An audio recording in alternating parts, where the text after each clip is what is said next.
I used to be part of SOS as the chairperson of the Legal Advocacy Subcommittee.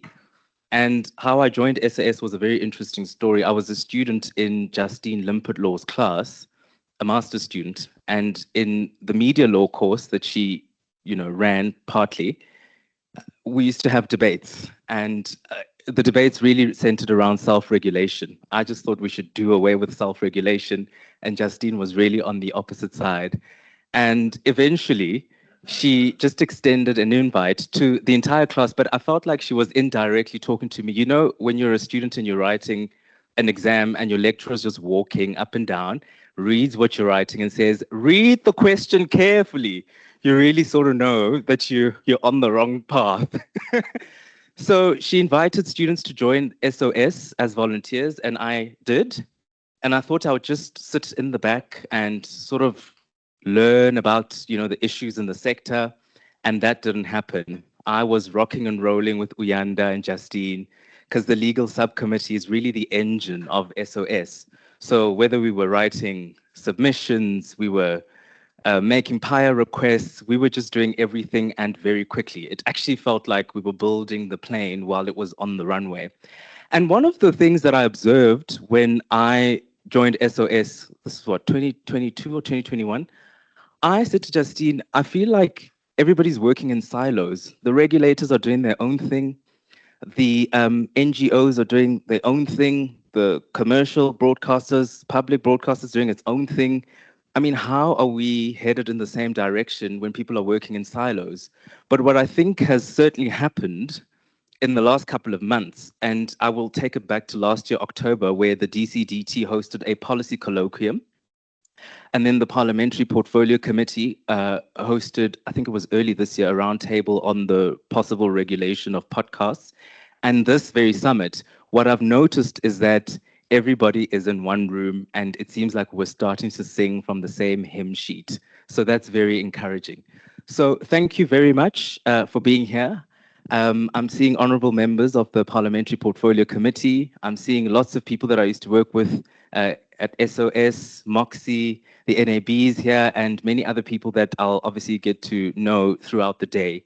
What I'm going to do is not waste time because we're really behind time. I know Pippa's got a parent consult to go to, and our parliamentarians actually have to fly out to Cape Town. So it would be disastrous if we don't get to hear from them.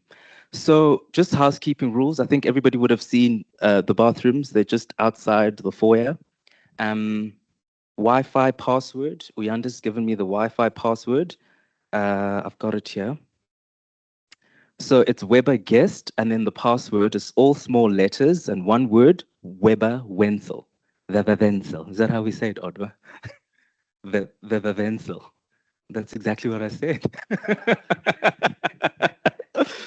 Okay, and if I could ask to please have your phones on silent. If you do need to take a call, please just kindly excuse yourself. Right, so we've got a slight change to the program. Odwa, who's from Weber Wenzel, he's a senior associate and a media law and constitutional law and litigation law expert. He's not Dario, he's a black version of Dario. Well, Dario wanted to get a tan. Maybe it is Dario and a leather jacket. We don't know. But Odwa's just going to give an opening and welcome address, and then we'll take it from there. Odwa, please come to the podium.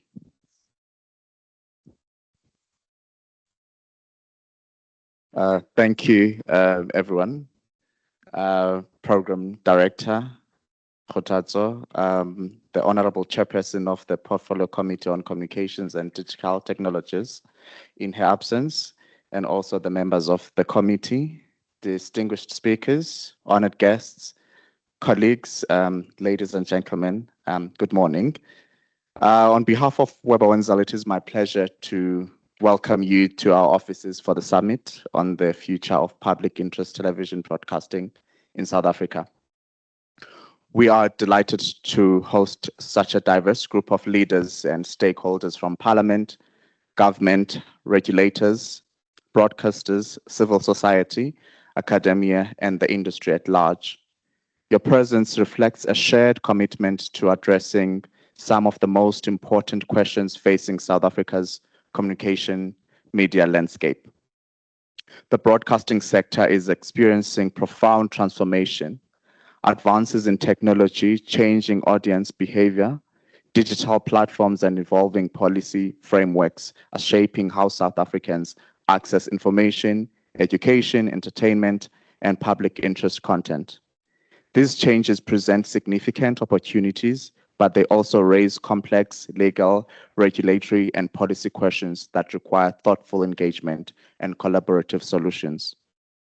At Weber Wenzel, we believe that meaningful dialogue between stakeholders is essential to developing sound policy and regulatory frameworks that advance the public interest while supporting innovation and sustainability.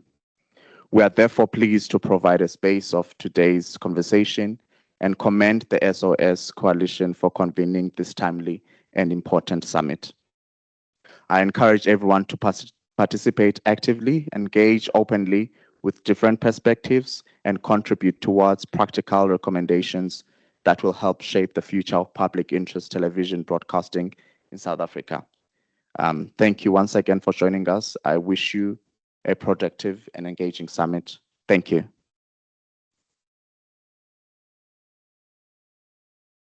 Thank you, Odwa. Odwa's our host. Thanks. All right. Moving along swiftly, we'll now be getting an address, or at least opening remarks, from SOS's chairperson, or the chairperson of the SOS board, and that is Xolile Vundla. Xolile, if you could please kindly come up to the podium.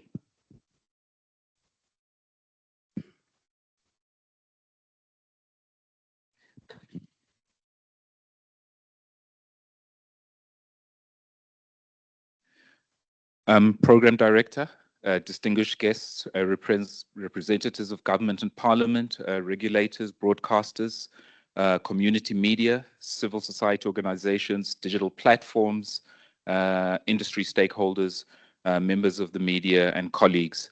Good morning. It's my honor as chairperson of the SOS Coalition to welcome you to this summit on the future of public interest television broadcasting in South Africa, convened under the theme Reimagining Universal Access to Public Interest Content in the Digital Age. We meet at a decisive moment for South Africa's media and communications landscape. The broadcasting system that has served as one of the pillars of our democratic transition is now facing profound disruption. Audiences are shifting, advertising markets are changing, transmission costs continue to rise. Digital migration has taken far longer than anticipated, and global digital platforms are now reshaping how content is distributed, discovered, and monetized. At the same time, millions of South Africans still face the very real barriers of data affordability and even broadband access, device limitations, and digital exclusion. This means that the challenge before us is no longer simply about whether public broadcasting survives in its traditional form. It's about whether the public interest itself survives in the digital age. One of the key challenges confronting the digital era is equitable access to information, ensuring the integrity of information that is disseminated. Access to information is not a luxury, it's a democratic right. It's the foundation of informed citizenship, public accountability, education, culture, social cohesion, and participation in national life. But access alone is not enough. In a world of fragmented platforms, algorithmic amplification, misinformation, disinformation, and commercialized attention, we must also ask, what kind of information are people accessing? Who controls its visibility? Who funds its production? Who verifies its accuracy?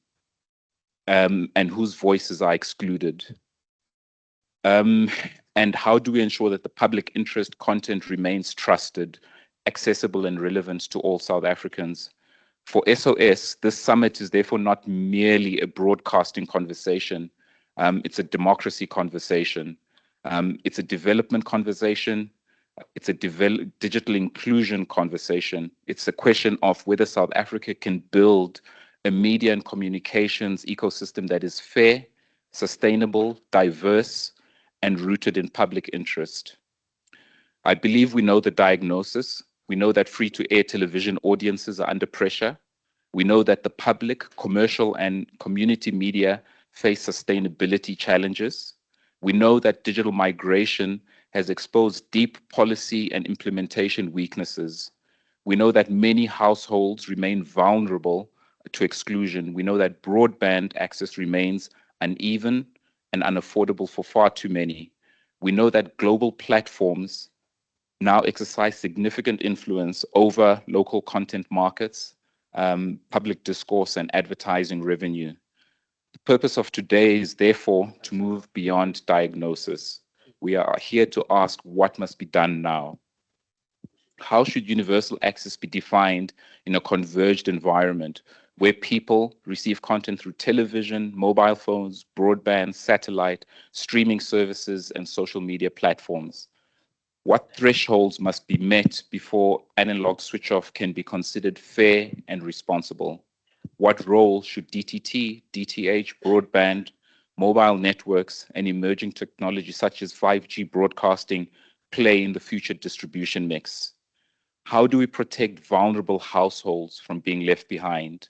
How do we fund local content, public service programming, and community media in a fragmented digital market? And what responsibility should global digital platforms carry in supporting local media sustainability and information integrity? These are not abstract questions. They affect whether a learner in a rural area can access educational programming. They affect whether a pensioner can receive trusted public information. They affect whether communities can hear their own language, stories, and experiences reflected in the media. They affect whether South Africans continue to have shared public spaces in which citizens can engage with matters of national importance. As we begin today's discussions, I want to emphasize 3 principles. The first is equity. No digital transition can be called successful if it deepens existing inequality. The measure of progress cannot only be technological innovation or market growth. It must also be whether poor, rural, working class, and marginalized communities are included. The second is public interest. In a converged environment, public interest cannot be confined to one institution, one platform, or one technology. It must travel across the platforms where people actually are. The question is how we ensure that this happens in a way that is affordable, visible, trustworthy, and sustainable. The third is integrity. The digital age has expanded access to information, but it has also increased the risks of manipulation, distortion, and exclusion. Public interest media must therefore play a renewed role in strengthening trusted information, editorial independence, media diversity, accountability, and democratic discourse. This summit brings together the stakeholders who must help shape that future: broadcasters, policymakers, regulators, parliament, civil society, community media, and researchers. None of us can solve these challenges alone, but together we can begin to build a shared framework for the next era of universal access. I urge all participants to engage today with openness, urgency, and imagination. Let us be honest about what has not worked. Let us be practical about what must change, and let us be bold enough to rethink legacy assumptions. Let's ensure that the outcomes of this summit are not simply words on paper, but the beginning of a coordinated process of policy, regulatory, technological, and institutional renewal.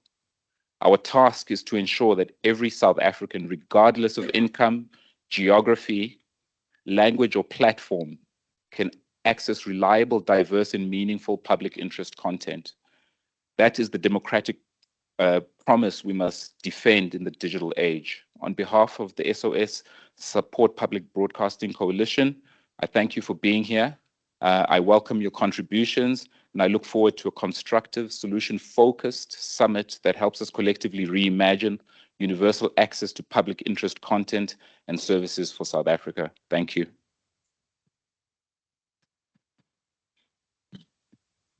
Thank you, Olile. I think what's apparent is that we might have settled on the new lexicon, or at least the framing of some of the terms like public interest content, public services media. I know, these used to spark debates, so much so that I would want to disappear like an absent father on payday because people would be raging. But hopefully we'll get to unpack some of these terms as the day progresses. Now, back to the theme of collaboration and all the various sectors of the industry working in concert. I'm always amused when I'm on a plane and I just think, a commercial airline that is, and I just think of how many different departments are involved in getting this thing from point A to point B. You've got the air traffic controllers that nobody actually even thinks about until they go on strike and we can't fly. And then you got the pilots who need to fly the plane. You've got the cabin crew that needs to take care of the passengers. You've got the people who are in charge of the baggage, the catering. And that's exactly what I'm seeing, or I'm hoping to see here, is that, everybody coming from different corners, engaging in some of these issues and fostering some possible solutions. Because the truth is, this is an inflection point in the industry. And while we're all anxious about the future, perhaps we might just want to create the future and, map it out, as it were. So I mentioned that the Parliamentary Portfolio Committee on Communications and Digital Technologies hosted us, or many industry stakeholders, early this year on the possible regulation of podcasts. I am delighted to really see the parliamentarians also here engaging in the summit, or at least on these issues. And right now we're going to get a keynote address from an honourable member of parliament, that's Honourable Imran Subrathi, who's going to be speaking to us on behalf of the Parliamentary Portfolio Committee on Communications and Digital Technologies.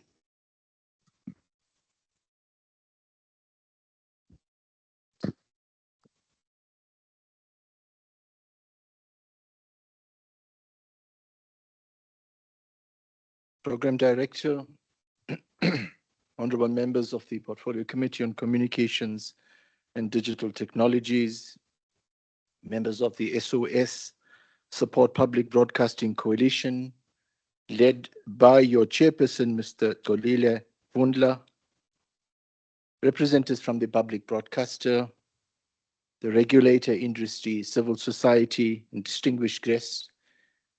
Dumelang, good morning, Sanbonani, Koimora, Assalamu alaikum. Reimagining universal access to public content in the digital age. Maybe before I begin, let me thank the organizers for inviting the parliamentarians to be here and join you in this very important discussion. I'm not here alone. Firstly, as indicated, I represent the Portfolio Committee. Our chairperson, Honorable Kusela Sangoni Diko, is unable to join us. Unfortunately, she has been hospitalized. But Honorable Sangoni led two committees meetings whilst in hospital yesterday. Very important meetings we had. The first one was the shortlisting for ICASA vacancies, and then was the adoption of it by the Portfolio Committee. And I think she was doing a fantastic job whilst being in hospital, and she would have loved to have been here with us. So I'm leading the team. I'm joined by other members of the Portfolio Committee. Let me just ask them to rise as I recognize them. We have Honorable Chabaleng from the Portfolio Committee. We also have Honorable Gobese, who has joined us. We also have our very hardworking Dr. Modupe, who is the content advisor for the Portfolio Committee. And right at the back, we have Mr. Williams, who is our support person, who arranges very excellently arranges our. Thank you so much for that. So it really is an honor for us to be here and for me to deliver a message on behalf of the Portfolio Committee.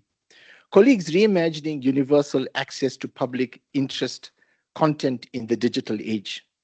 This theme goes to the heart of the work before Parliament. Government, regulators, broadcasters, civil society, and the public. The future of broadcasting is not only a question of technology. It is not only about digital migration, analog switch off, spectrum management, or platform transition. It is fundamentally, as the chairperson had alluded to, about democracy, about inclusion, and about universal access.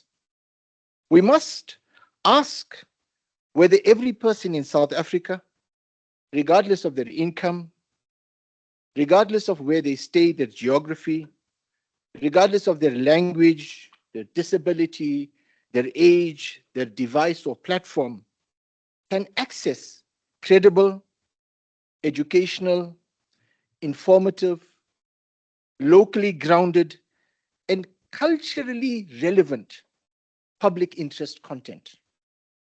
The broadcasting environment has changed drastically.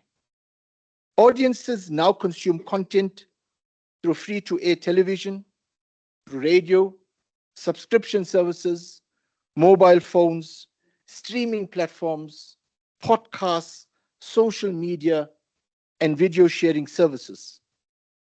The old separation between broadcasting, telecommunication, broadband, and online content is no longer sufficient for the realities of today.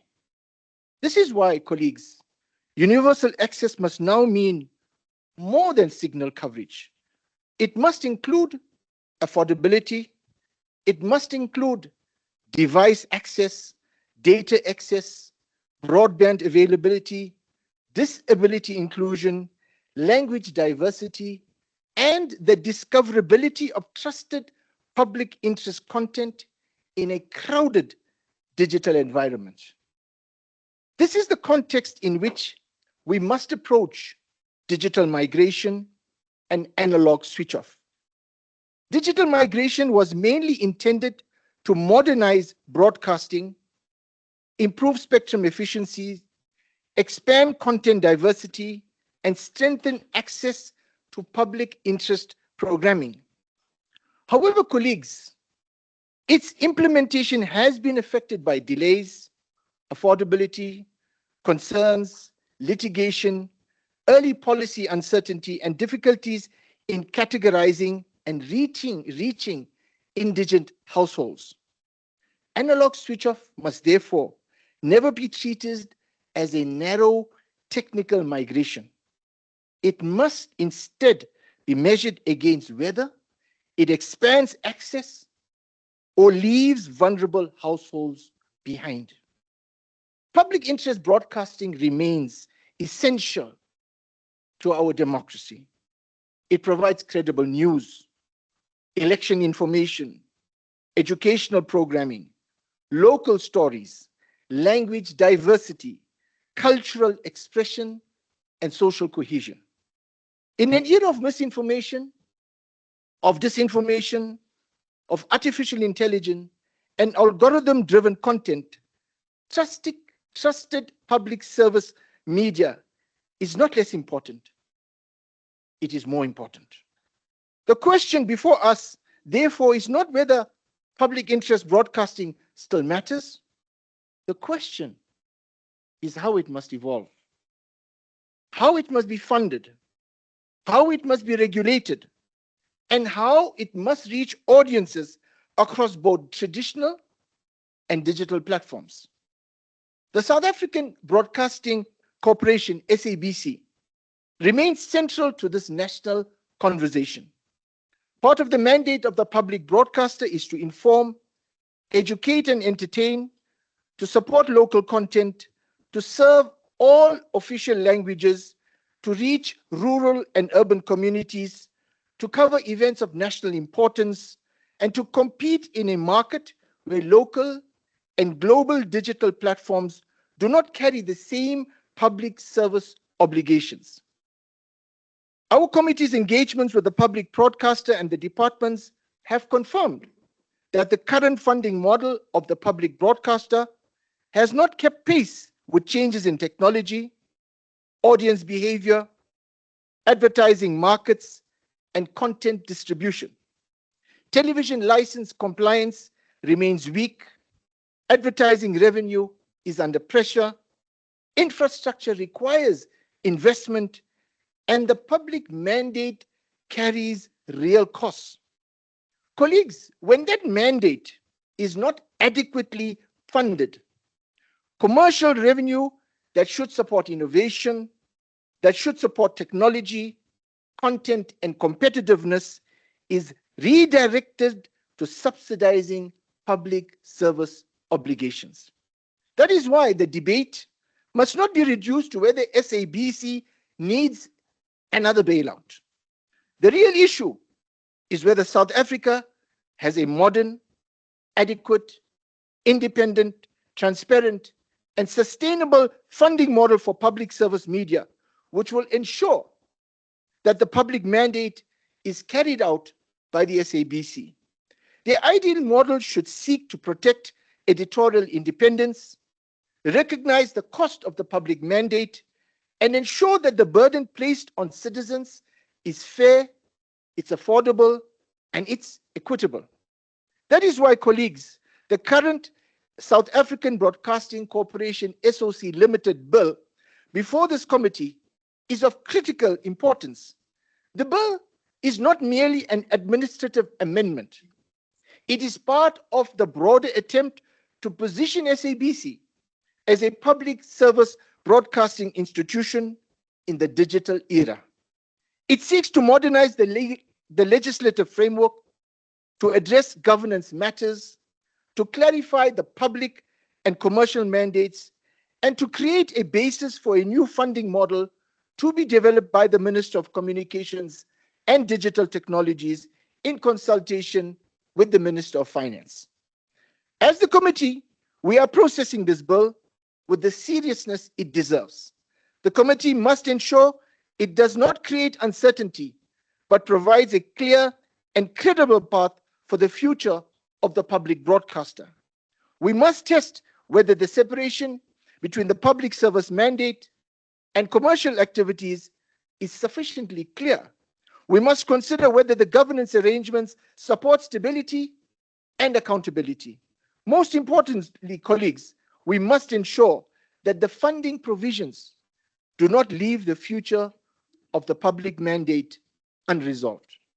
This committee has also begun exercising oversight over the development of the SABC funding model by the Minister of Communication and Digital Technologies. The Minister has briefed our committee on the work being undertaken, including stakeholder consultation, international benchmarking, engagement with National Treasury, and the assessment of possible funding options. This work is critical because the funding model cannot exist in a legislative vacuum, and legislation cannot be meaningful if the funding question remains unresolved. Our committee's oversight role and approach is clear. The committee is not there to design the funding model on behalf of the executive. However, we must ensure that the process is credible, that it is transparent at the appropriate stages, that it is evidence-based, and that it is aligned to public interest. We must ask whether the model is affordable for all citizens, it is adequate for public mandate, protective of editorial independence, and capable of supporting SABC's transition into a digital public service media institution. The funding work has also shown that South Africa should consider a hybrid approach. Public funding, improved commercial performance, regulatory reform, stronger collection mechanisms, digital transformation, cost management, and support for local content must be pursued together. No single intervention will solve the sustainability challenge. A credible solution must be balanced, it must be phased and rooted in South African realities. Colleagues, at the same time, the regulatory environment must be modernized, and this committee is closely monitoring the development of the draft white paper on audio and audiovisual media services and online safety.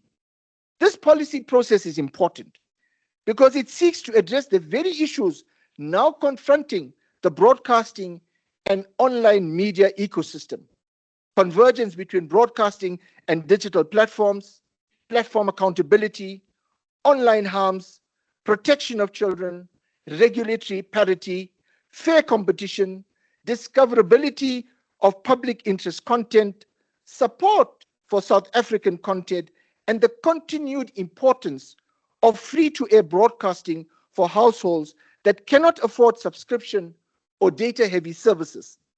Public interest obligations cannot remain tied only to analog broadcasting era, while audiences and advertising revenue moves to digital platforms. South Africa therefore needs a forward-looking framework that protects media freedom, that promotes inclusion, that strengthens accountability, and ensures that public interest content remains accessible, remains trusted, and remains relevant to the digital age. Colleagues, local content and language diversity must remain at the center of this work. South Africans must see their communities. They must see their languages. They must see their cultures. They must see their histories and their aspirations reflected in public interest media. The future of broadcasting must support local producers. It must support local artists, journalists, educators, and storytellers, whilst ensuring that the public interest content reaches people on the platforms they use. This summit, colleagues, must therefore help us move from diagnosis to practical solutions. We know the challenges. Chairperson has alluded to them at length. Audience fragmentation, weak television license compliance, funding pressures, analog switch-off risks, affordability constraints, infrastructure needs, digital platform competition, and the need for policy certainty. What is required now is a shared commitment to workable, inclusive, and future-focused responses. As the Portfolio Committee, we will continue to exercise our oversight that is firm, that is constructive, and that is grounded to engage the Minister on the development of the funding model that is grounded in the public interest. We will continue to process the SABC bill carefully. We will continue to engage the Minister on the development of the funding model. We will continue to ask the difficult questions about sustainability, about accountability, about affordability, equity, governance, and universal access. Colleagues, public interest broadcasting is not a relic of the past. It is a democratic investment in our future. If we manage this transition carefully, public interest content can become more accessible. It can become more representative. It can become more innovative, and it can become more resilient. If we fail, we risk leaving citizens less informed. We risk leaving citizens less represented, and less connected to public life. In closing, colleagues, I wish to thank the organizers and all participants for creating this platform, for honest reflection, and for constructive engagement. Let us use this summit to strengthen the future of public interest media, to advance universal access in the digital age, and to ensure that broadcasting system continues to serve the people of South Africa. Nkosi Sikelel' i-Afrika. I thank you.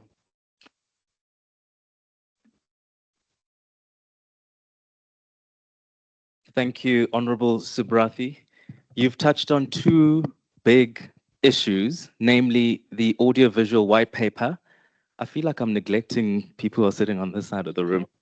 And the audiovisual white paper, and of course the SABC bill. I have no doubt that you will get some response in some way or another to those big issues. But thank you, and thank you to the Portfolio Committee at large for honoring the invitation. We really, really appreciate your presence here. Thank you.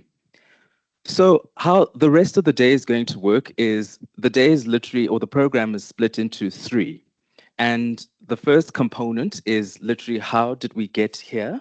And as Honorable Subrathi mentioned, I think we all know the issues. Was it Karen who mentioned that, everybody has been around for a while and we're really alive to the issues. But the way the program is designed is to firstly talk about how we got to where we are. And then the second session is where are we now, just taking stock and contextualizing. And then the third session, in the spirit of coming up with solutions, is, advancing solutions and suggestions of how do we proceed. So before we get to the two panel discussions, I'm now going to call upon Mike Eldridge from Cape Town TV. And Mike is just going to give us a lightning talk, or he's going to be a provocateur, as it were. Welcome, Mike.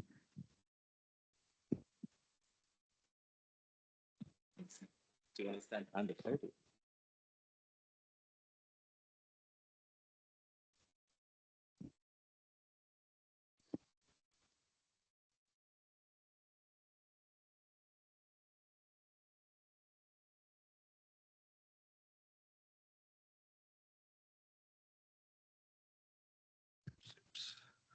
Good day, everyone. Yes, I'm Mike Eldridge, and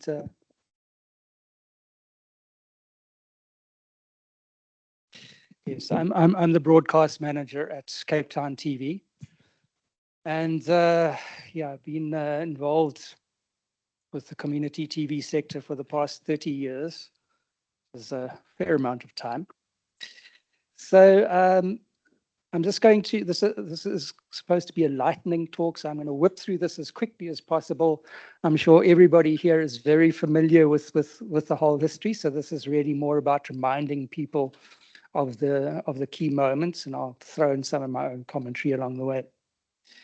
Okay, so the whole broadcast digital migration really kicked off in 2006. Obviously, there was planning that happened before that. But 2006 was when the International Telecommunications Union had their regional radio conference, where South Africa committed to migrate from analog to digital TV by the 17th of June 2015. So let's just also remember that 2006 is now 20 years ago. Yeah. So in 2008, the Department of Communications, as it was then known, gazettes the Broadcasting Digital Migration (BDM) policy, which compressed with a 3-year plan targeted for completion by November 2011. Now, at the time, many people were very skeptical about this, and they said, well, it's very unlikely that South Africa is going to be able to migrate that quickly. And of course, they were right. So 2009 to 2013, the plan basically unraveled. There was no household migration by 2010. Set-top box specifications, there were kind of disputes about what those specs should be. And eventually, the decision was made to go with the DVB-T2 standard. I think there was another Brazilian standard which was also discussed at the time. But anyway, that delayed the implementation of the set-top boxes. ICASA judged, well, let's say, there was government committed to funding the dual migration, which was great. But obviously, by this stage, government was a bit tired of funding this dual migration, which is proving to be quite a burden on the fiscus. One problem was that there was no execution body yet in place to actually run the household migration. So I think that's an important point, because if we look at one of the biggest pay TV operators, MultiChoice, they run a very efficient operation in terms of not only providing content through broadcasting, but also providing reception devices to people. But there hasn't been an efficient way for South Africa to roll out the set-top boxes which are needed for the general population to receive digital TV if they don't have digital TV sets. Right. Okay, so The set-top box control system dispute. On the one hand, we had ETV, which favored encryption in the set-top boxes. It may perhaps imagined having its own pay TV on that platform. MultiChoice objected to this. They argued that it was unfair for ETV to leverage government-supplied set-top boxes in order to provide a pay TV service. This resulted in a very nasty fight, and there was considerable fallout from that fight, which affected a couple of civil society organizations and actually destroyed those organizations. So that was not a good scenario at all. Anyway, come 2015, the deadline was for the analog switch off was missed. And the idea of having an encryption system in the set-top boxes was set aside. So government committed to providing free set-top boxes for indigent households with a income level of up to 3,500 Rand. Obviously now in 2026, that whole situation has changed because of inflation. So that level of 3,500 is not actually adequate to ensure set-top boxes for all in qualifying in indigent households. So there's a problem which exists there. Okay.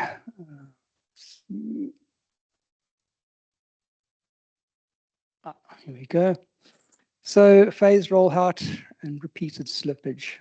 The intention was by 2016 that 84% of South African households would have access to the digital terrestrial broadcast.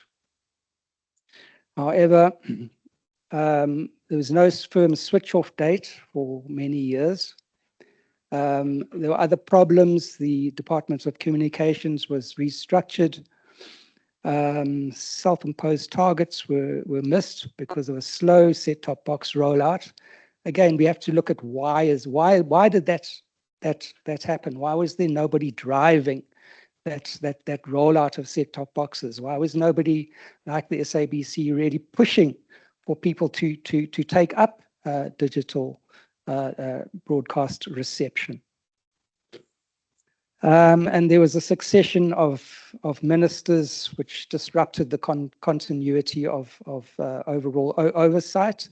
I mean, some ministers were in place for less than a year, which meant that they did not have a chance to even grasp the challenges of the broadcast sector, never mind doing anything to address it or fix it.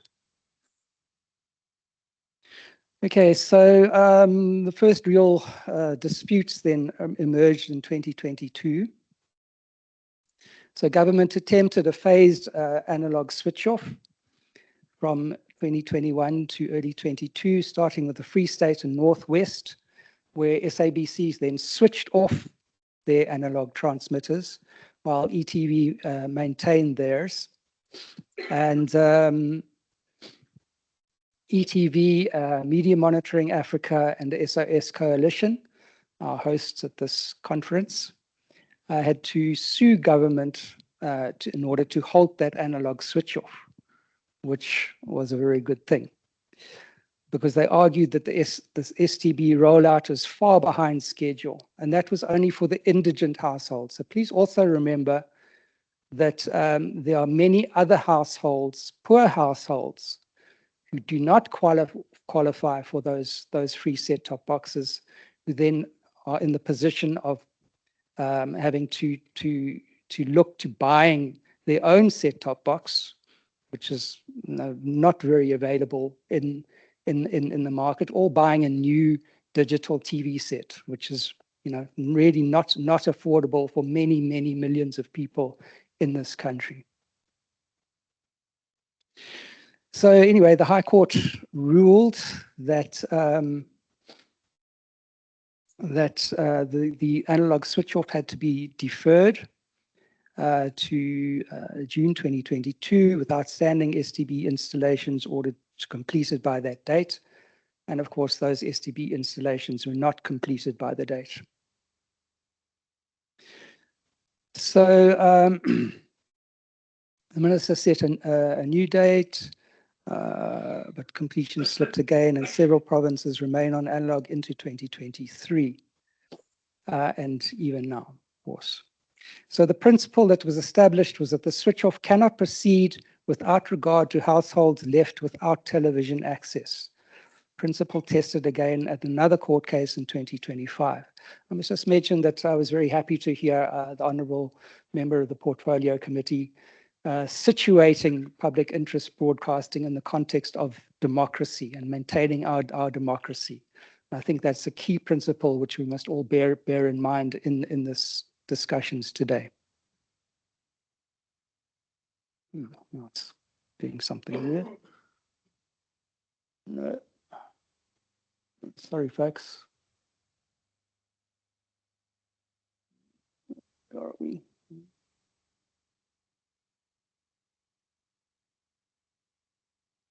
Right. So, cabinet intervention from 2023 to 2024. The digital dividend, which was the sale of frequencies below 694 megahertz, was achieved, and the digital migration migrated all of the broadcasters who were broadcasting on frequencies above 694 megahertz to frequencies below 694 megahertz, which is the region reserved for broadcasting transmission. So that was great. I think government got around 14 billion rand, I think, from that. Unfortunately, we didn't see much of it, but as broadcasters, but anyway. So late 2024, there's still 467,000 households that are still without set-top boxes or digital TVs.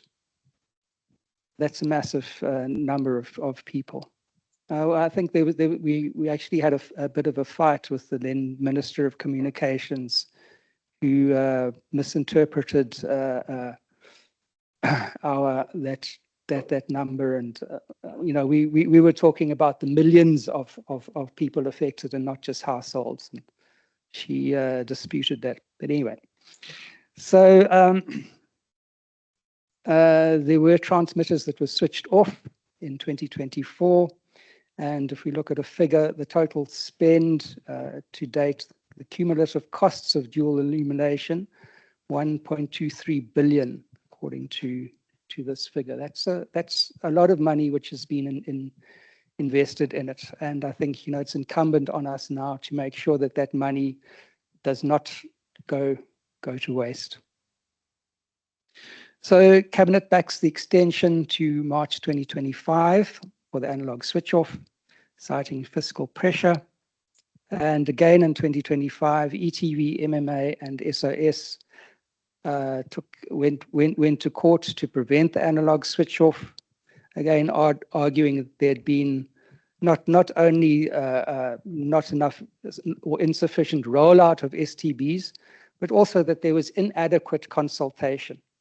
So if we look back to the earlier days when the digital Dzonga was dissolved, I think that's, you know, the point where government stopped talking to the stakeholders, which are the broadcasters, in managing this whole broadcast digital migration, and it became quite a top-down process. And obviously the affected broadcasters, free-to-air broadcasters, were kind of left out. And yeah, so we've had a long fight in order to get involved again into this consultation process. So interdict, sorry, I have to just speed up a bit. Yeah, the court finds the minister failed to properly consult stakeholders And again, consultation is essential if this process is going to succeed. Where things stand now, the consultation is stalled. There's a steering committee has been convened to drive the whole process. It hasn't been meeting. There's been disputes. It's not happening. Okay, so where are we? We back to the beginning, or we nowhere until government, and particularly the Department of Communications and Digital Technologies, can really get things together and get this process moving again. The SABC is still paying the price. So SABC lost 40% of its audience in the provinces which have been switched off. Those people have not come back. It's still, SABC lost that audience.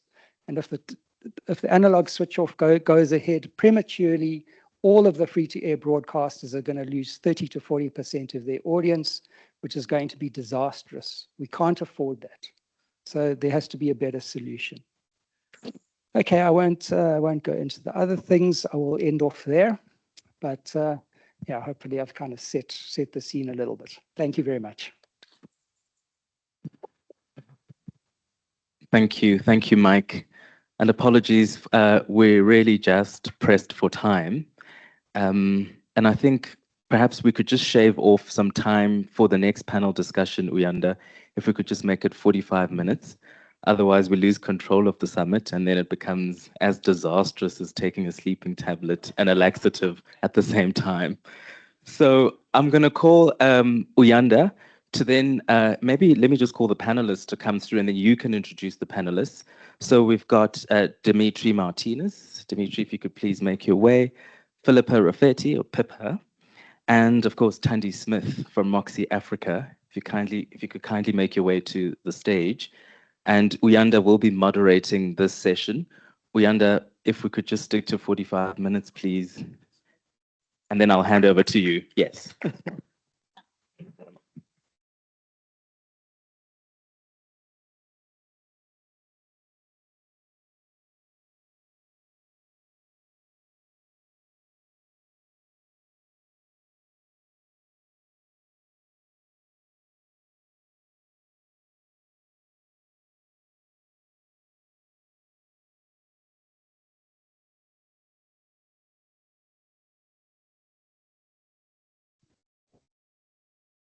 I hope you can all hear me. No? Hello. Uyanda, do you want my mic? Okay, yes, there we go. Good morning, everyone. Because of time, I am going to have to stand on the protocol already observed. Thank you very much for being here. And unfortunately, we now have about 15 minutes to get this conversation going. So we are going to try and get right into it. So I am joined by Dimitri Martinez. Dimitri is a policy expert, and also because of time, I'm not going to go into details about the expertise. And I think these are people that we know in the industry already. And then we also have Philippa Rafferty, who is the Group Executive, Legal and Business Affairs at eMedia Investments. And we also have Tandy Smith, who is the Head of Programs at Mox Africa, which you previously know as Media Monitoring Africa. She's wearing two hats today, also representing SAS Coalition. And so we're just gonna take her as the voice of civil society.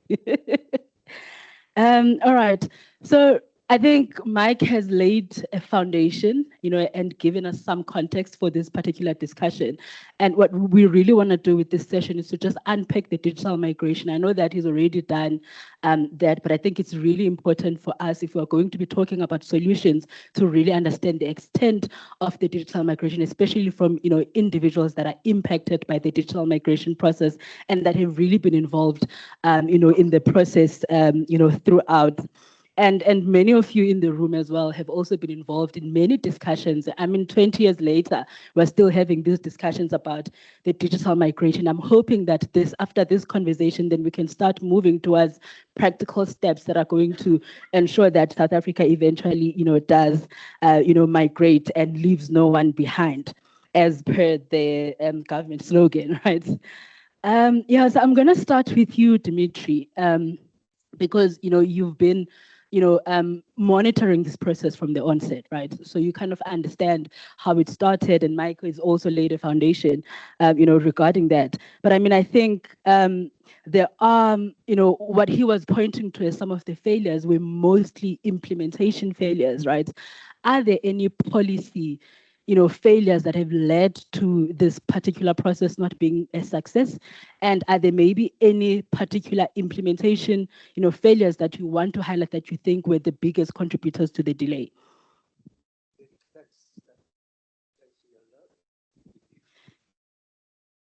I think it takes a bit of time. There we go. Excuse me. Good morning. Thanks, Uyanda. Look, certainly, in fact, it's 26 years. I still had hair when we started the process, so that's how long it's been with that. The fact of the matter is that this is not a policy process. I think it's really important. We began in 2002, in fact, with, it was Sis Ivy Matsepe-Kasaburi, who was the Minister of Communications at the time, that established the Digital Broadcasting Advisory Body. The policy was set in place, and it was very clear what are the policy imperatives. The idea was to develop the electronics industry in South Africa, but most important was to make sure that we are securing the future of free-to-air television. That was the key, and well, certainly at least two of the key policy imperatives. It was also an issue of saying for the future of the SABC, it was an ability to move onto a multi-platform rather than providing single channels as it was doing at the time. And the idea was that essentially ETV and SABC would work together to promote DTT as a platform and then compete in the content arena. So this could be a discussion about what should have been, what could have been. I don't think that's going to be helpful. I think right now, what is important is that we see this, that it's not government's business to be running programs. Government's business is to be developing policy. I believe that this should be an industry-led process rather than a government-led process. That's the first thing. And I think perhaps I can come back later on. So it's not a policy failure. I think we have very clear, very good policies. The honourable member spoke about the future of the SABC, and that, for me, is key in this process. Thank you very much, Dimitri. I mean, I like your proposal of this being an industry-led process. But while you still have the mic, I just want to ask regarding policy. I mean, this policy was developed and adopted in 2012, right? Amended in 2012, in fact. More than a decade later, do you think that the broadcast digital migration policy is still fit for purpose? Definitely not. I think given the developments in technology, that we should no longer be sticking to issues of platform, and given that there's an overall overarching policy, the audiovisual white paper, certainly I think we need to move away from a lot of the ideas that are locked into that the BDM policy of 2008. All right. Thank you very much, Dimitri. Talking about this process being industry-led, I know that broadcasters were severely impacted, starting with the SABC, in fact, that we know that in 2022, it lost about 40% of its audiences due to the analog switch off. I know that ETV has been at the forefront of litigation against the minister.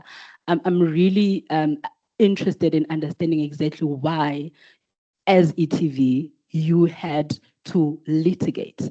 What motivated, what informed, that decision to actually litigate against the minister? Thanks. Thanks, Dimitri. Not sure what's wrong with that one.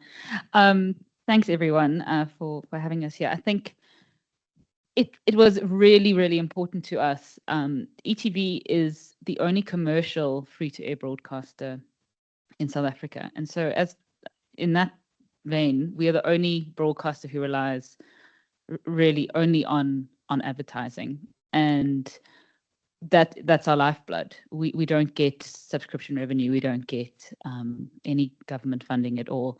And it was when we saw what was happening, and we realized, I think it was in early 2021, there was this sudden need. I think the government had a sudden need that they wanted to release the digital dividend, and they decided that the best way that this was going to happen was we're going to have to switch off. And at that time, there were still over 4 million households still watching on analog across South Africa out of all television households.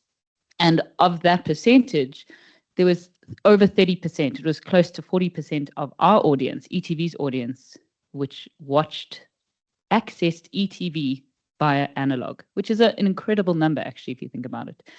And we just knew as a commercial broadcaster that there was no way we would be able to survive if you suddenly overnight cut off 40% of your audience. It was not possible. And it was really imperative for us that we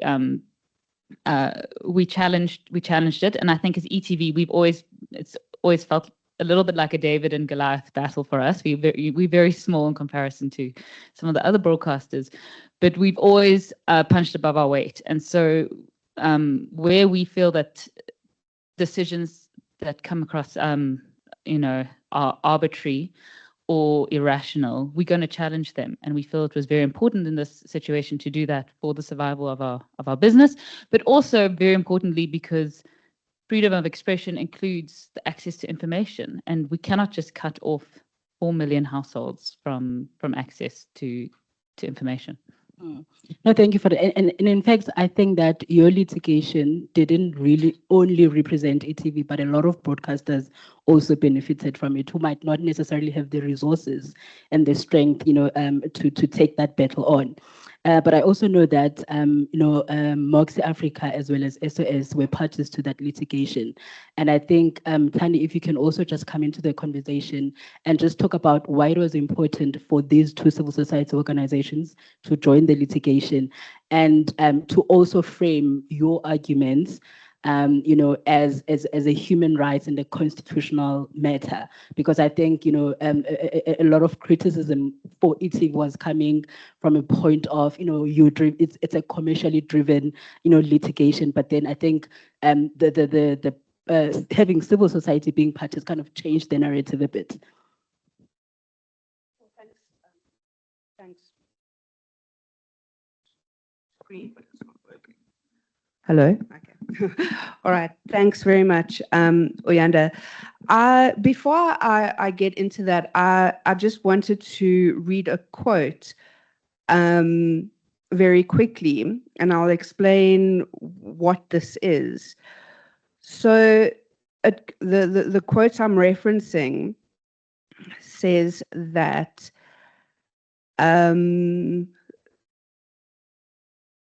this is an indication that the democratic process of policymaking is flawed, given the lack of participation. This process has been unclear, confusing, and inconsistent.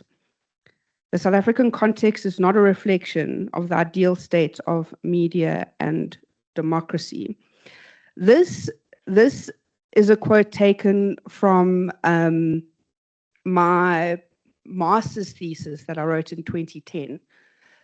Speaking about digital migration, and the title of the paper was Universal Access or Corporate Gain within the transition from analog to digital broadcasting. And that was 2 years after we started the process in 2008. At that time, I didn't for 1 minute think that I would be sitting on a podium 16 years later, being able to use an almost identical quote to look back at how things have gone over the last few years. And it's exactly that issue around, one, public participation but speaking about meaningful participation in the process. So meaningful public participation, but most importantly, I think for civil society over the last 2 decades, it's been about ensuring that those who are most marginalized, most vulnerable, do not get left behind. And left behind in a sense in saying access to information, access to news, access to quality programming cannot be cut off during this process. And that's why we got involved in the litigation. It's why we've been to court numerous times over the last 5 years. And it's about, it's not about us saying digital migration should not happen. It's not about saying we shouldn't be transitioning into a digital environment, digital infrastructure. We support that. We need to be making these transitions. It's about doing it in a way that follows constitutional requirements, that follows a public interest mandate, and that ensures that people do not lose the very key tool that they need access to in order to participate in a democratic society.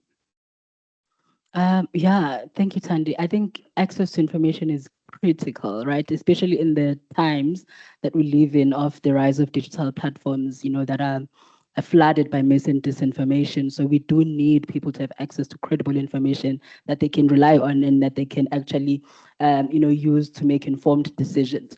And talking about meaningful participation, which I know is something that was highlighted in a lot of, court judgments, in these litigation processes. I do want to bring Philippa back into the conversation, just specifically on the issue of, a meaningful consultations with different stakeholders. As the broadcaster, would you say that, there was meaningful participation? Because I know that broadcasters had quite advanced, engagements with the ministerial or the department team. So would you say that there has been meaningful participation over the years? And I know that the department has recently established a BDM steering committee. Is that something that you'd consider as, part of advancing this meaningful, consultation that we're speaking about? Okay. I just wanted to also reiterate that ETV 100% agrees that this process needs to happen. There has to be a transition to digital. It's long overdue, but it has to happen in a fair and transparent manner. And I think Mike touched on this in his address, is that one of the big issues that we've faced in terms of this consultation over the last how many years is that there has been very little consistency when it comes to the minister and the change of the minister. I think I did an exercise, it was last year, where I looked at how many ministers we've had since 1994. And it's one, I think on average, it was a new minister every 18 months around that time, which is just not enough time to properly, as Mike said, properly get into the issue, okay? And so we've had many different, so when you ask about consultation, we've had many different forms of consultation, and that have all been very different depending on who the minister is. We've had sort of very much a top-down approach where decisions are made behind the scenes, and then they've come to us afterwards and said, this is what we're doing. And then we'll say, but that doesn't work because of X, Y, and Z. Then we've had sort of the latest has been a divide and rule sort of type of consultation where everybody gets invited to separate meetings and things are discussed separately, which again hasn't been very helpful because this is something that's it impacts on everybody, and we all need to be in the same room. We all need to understand what the issues are. I think the Constitutional Court, that judgment is really, really important. And they were the court is very clear about what is required, what the department needs to do, what the minister needs to do when it comes to consultation, and who needs to be consulted as well. It requires all stakeholders who are impacted. I don't know how many times MMA and SOS have been left out of meetings. Even sometimes, William's laughing. I don't know how many times, even sometimes ETV has been left out of meetings. I mean, it can be a very frustrating process. But I do think that the current minister is certainly, there seems to be at least an attempt to be righting some of the issues, the past issues, and trying to address some of those things. But it's just not happening fast enough, and there's just a lot more that I think needs to be done, just generally, yeah. Thank you. Tandy, just also in terms of consultation, I think Philippa mentioned that MMA and SOS have often been left out of these conversations. So where we are now, what kind of consultation would you say you would consider as effective, consultation? Because I think there was something that was mentioned by Honorable Subrati, which was important to say we shouldn't only just be looking at what has happened, but be thinking about solutions. So, in terms of a solution-based type of conversation, what should we be thinking about in terms of, an effective consultation? So, I think that one of the positives is that after 2 court rulings, we are finally, included in the BDM steering committee. That's a positive movement. But, I think that the public consultation looks very good on paper when you tick the right boxes, and we've spoken about this not only with the digital migration process, but any kind of public consultation process when it comes to policy and regulation.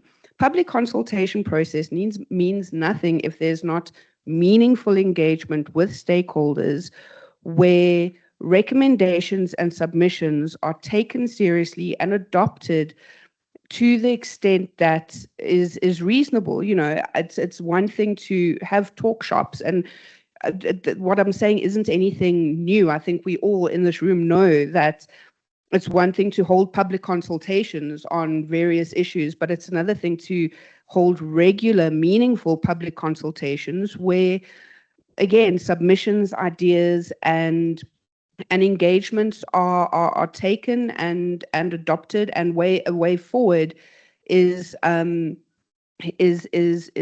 paved. But from our perspective, I think, and from my perspective, one of the reasons that we have almost always been successful in our litigation and in our fight for public interest and constitutional process within this entire process is that our approach is founded on constitutional principles. And the approach, the public interest approach and the public interest mandate, it's very difficult to argue with that.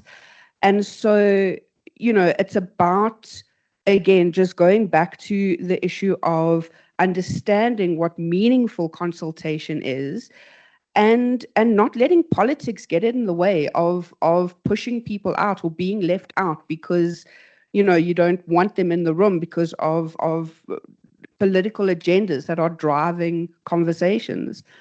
And I think that's where politics gets in the way here. And it's not about that. It's about ensuring that the process of moving to digital, whatever infrastructural aspect that considers, whether it's DTT, whether it's other avenues of digital transformation, at the end of the day, it's about the end user.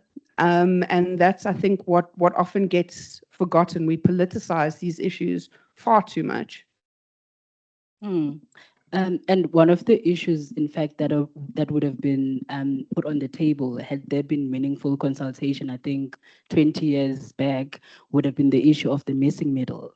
because I know that, you know, government has kind of sidelined the missing middle and the focus is on the indigent, but the most people that are actually going to be affected and whose constitutional rights to access information is going to be impacted are the missing middle. Dimitri, do you want to speak about, you know, why the missing middle is important and what government needs to be thinking about in order to consider them and ensure that they are not left out of, you know, accessing information? Thanks for that question, Uyanda. I think it really is vital, and it's something that's been missing from a lot of the debate. First of all, the problem is that you know, government not only has a monopoly on power, but a monopoly on information. And I think what we really need here is proper sharing of information. So, for example, Mike mentioned 467,000 households. Pippa mentioned 4 million households. Do we actually have the numbers?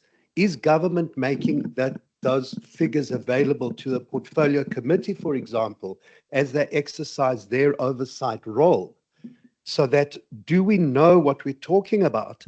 How many of the set-top boxes that have been installed are still actually working? Number one.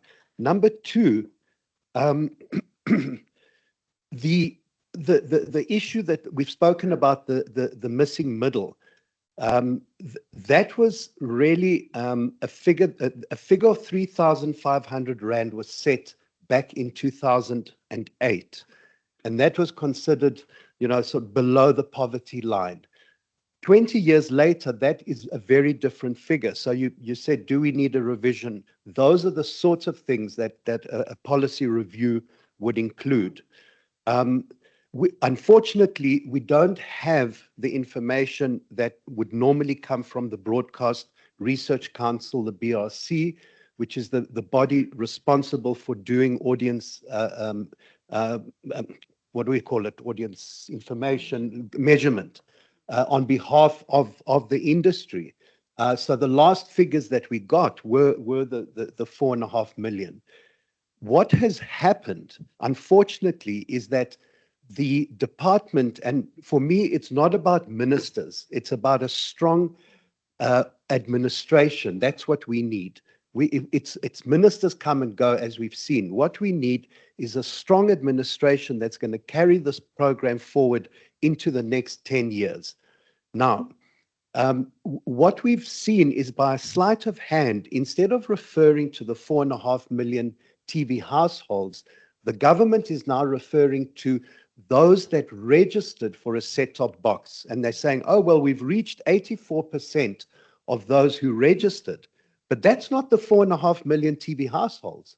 That is the number of people who, first of all, managed to navigate themselves through the very user-unfriendly website. You can go online now if you want. Give it a try. If you can register your grandmother on that website, hallelujah. I've tried, it doesn't work, okay? How else are people meant to, and that is just for those who qualify at the 3,500 level. So of course we need a policy review. Of course we need to look at that. Should it happen as part of the overall AV white paper process?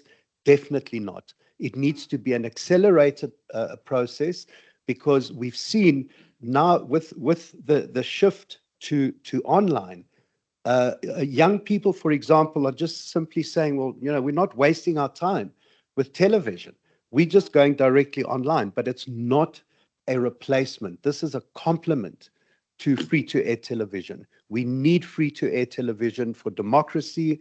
We need it for the development of the local content industry. So as you can hear, I'm very passionate about that, and so let's pause. Yes, no, we need the passion. We need the passion. And I think you mentioned something that's really important, which I think has also been missing from the department side, which is quality assurance, right?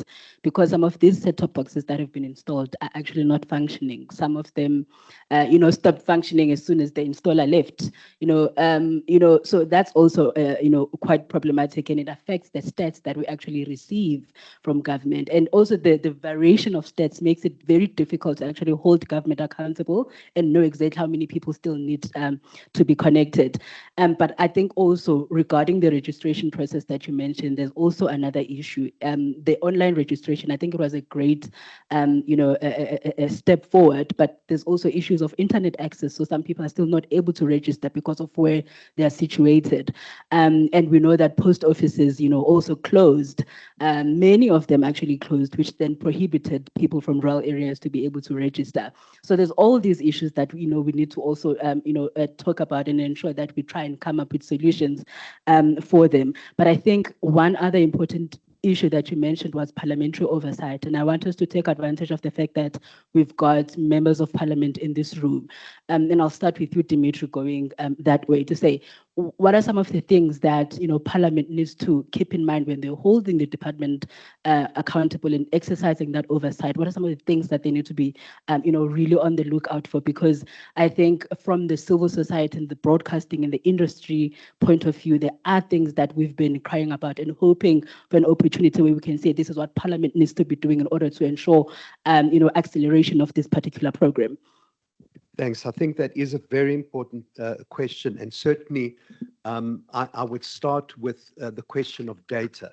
That the portfolio committee needs to be presented with reliable, up-to-date information about the status. I would be very happy to see the fourth term program including a focus on digital switch over. The third term program I see is rather full. It's not in there yet, but I'm sure that the portfolio committee would want to take an interest now and see what is the status of the digital switch over. The other thing, just mentioning this whole question of data and talk about the 84% fallacy. Satellite is not a gap filler. Satellite covers the entire country. In fact, KU band signal covers even larger areas. Satellite feeds the terrestrial transmitters that rebroadcast the terrestrial signal that people receive either with a rooftop antenna or with bunny ears in their home. So this idea that satellite is filling the gap, it's distorted this whole issue of DTT versus DTH. I don't know if we have enough time, and certainly I don't think this is the platform, because that is part of a policy review. But certainly that needs to be looked at. The final thing, since I think this is our last round, right? So I wanted to just get one more thing in.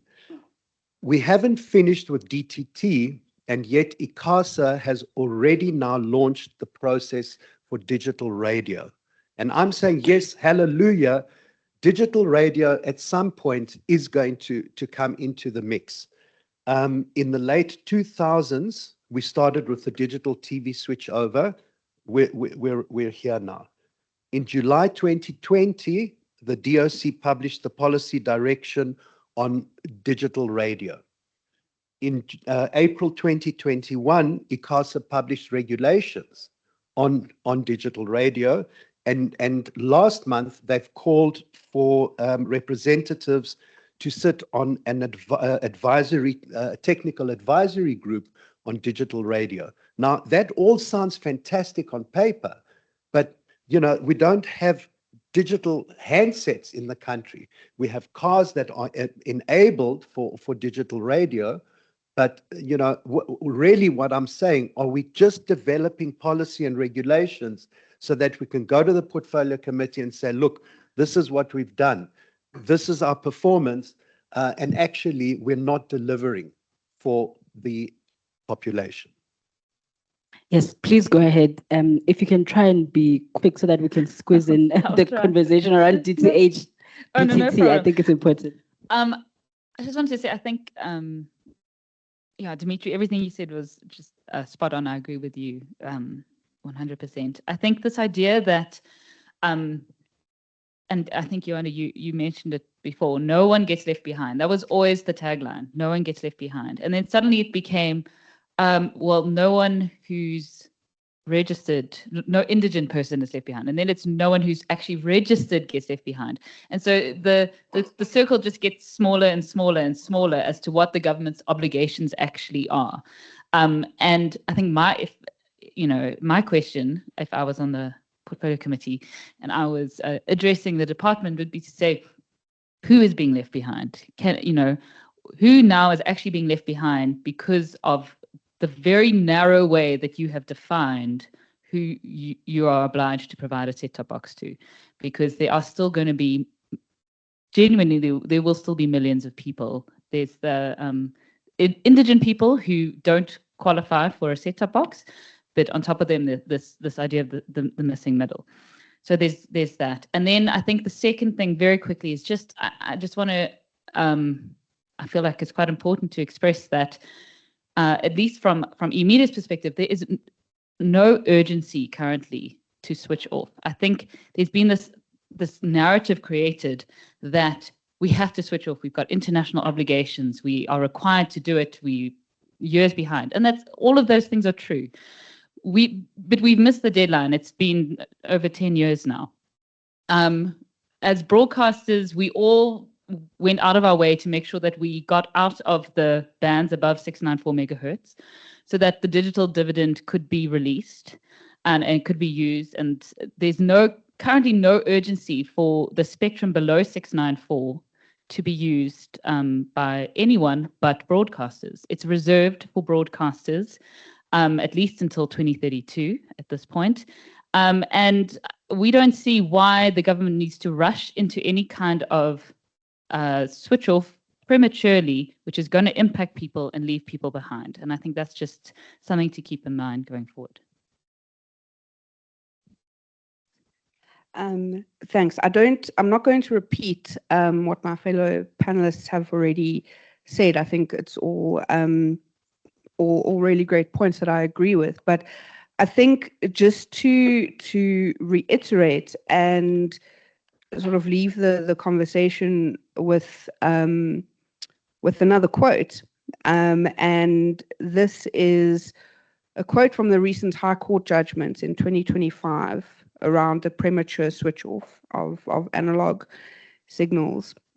If the premature switch off goes, or had happened and goes ahead, the harm is not just a temporary inconvenience. Each day, without access to news, public service announcements, and educational programming results in irreversible loss of knowledge, awareness, and democratic participation.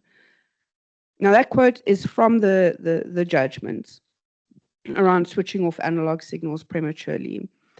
And I think that every single decision-making body within this process has a responsibility to ensure that knowledge, awareness, and democratic participation is not lost.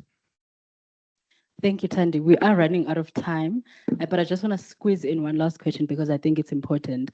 And this is based on a public consultation by ICAS, I think about a year or 2 years ago, where different broadcasters were actually advocating that we move to DTH instead of DTT, and they were highlighting the challenges, with the DTT migration that has, been dragging for about 20 years. And I think we've also seen how, ETV long ago has moved to DTH through its OpenView, platform. But also recently we've seen Centec, has got a DTH platform that services community broadcasters. But also I think about a year ago, the SABC also put out a tender for its DTH platform. So I think my question really is about this shift that we're seeing, broadcasters gravitating towards DTH. And I think it's an important conversation to have when we're having this DTT, a conversation about its failures, to see what should the future look like. Should we be thinking about a hybrid model, where we've got both DTH and DTT, and how would that look like? Or what should we actually be thinking about as a futuristic approach? I certainly, we'd probably need a symposium just on that, but I would say it's a numbers game, first of all. From the perspective of the citizen, and I wouldn't want to see them as consumers, but as citizens of a country. The cost of a satellite dish and a receiver is not significantly more than a terrestrial antenna and a set-top box if you still have an analog TV. Secondly, from the perspective of the signal distributor, maintaining a terrestrial television network is an expensive exercise. So if you have satellite to distribute over a very wide area, it does make economic sense. But these are very high level figures because there's a lot more to it. The cost of the transponders, the fact that satellites are owned by global companies, there's sort of the geopolitics of it and so on. But certainly in terms of saying right now, because people can't wait another 3 years for the policy to be revised, then legislation and whatever, it would seem to me a logical move for direct to home, in other words, satellite reception for people who are not going to be using the terrestrial transmission. Again, the question is it going to be subsidized? What is the new threshold for that? But certainly that would be a way. Speaking about internet, of course, there's cost of data. So for me, that is not an alternative. For me, that is simply, it's a complement to what we want is free-to-air television. That is what we have to advocate for, and certainly the content that follows from there, which is the topic of our summit. Yes. Do you guys want to weigh in? I'll be very quick. I think, most people will think that ETV is incredibly critical of DTT and the platform. It's not necessarily true. I think eMedia has always been platform agnostic. We will be on in every platform. If there could be any platform in South Africa, we'll be on all of them. I think the problem with DTT that we've encountered is that there are so few households who've managed to migrate onto DTT. It's currently at about 1.5 million households, possibly less, depending on how many of those set-top boxes have failed. And I don't see it necessarily growing hugely from that number. And so what that means is that the signal distribution cost to reach those viewers on that platform is incredibly high in comparison to the number of people. So it's a hell of a lot cheaper to be on DTH, on satellite, and of course there's a lot more channels that you can get. So it's a better user experience, better for your viewers. Just generally, we currently on DTT. We cannot replicate all the channels that we have on DTH on DTT. There's not enough space, so it's limited in its technology. Saying that it is still it's a good technology. It's been utilized all over the world. In many countries, it's been very successful. And I think if it had been rolled out properly back in 2008, I think it would have been a very successful platform. But I think now we're at a crossroads where we need to think about, is this the correct technology for us as a country moving forward? Maybe it's about ripping off the Band-Aid and starting again. Hello. Yeah. I'm going to be very short. I think that the reality is that we need to be considering and looking at all better digital options here. I think that, we need to do what we can with the process that we're in and what we have, ensuring that, people don't get left behind. But I also think we need to bring in the argument advocating for universal access to the internet, cheaper data, better infrastructure. I think that it's, when we have these conversations, it's now we at a point where we can't speak about various digital infrastructure or digital platforms in isolation. We need to look at the industry holistically around infrastructure, around platform access, and the reality now is that we need to ensure and fight for better access and universal access to the internet. I think we are at that point. And so I am looking forward to the solution session this afternoon, where we will figure all of this out and leave the room with with how we make this work. All right, thank you, Thandi. I think I'm going to open up the floor now to just, it's unfortunately going to have to be just one round to some questions and comments. Yes, I'm noting the program director is moving closer, which means we are running out of time. But are there any burning questions or contributions?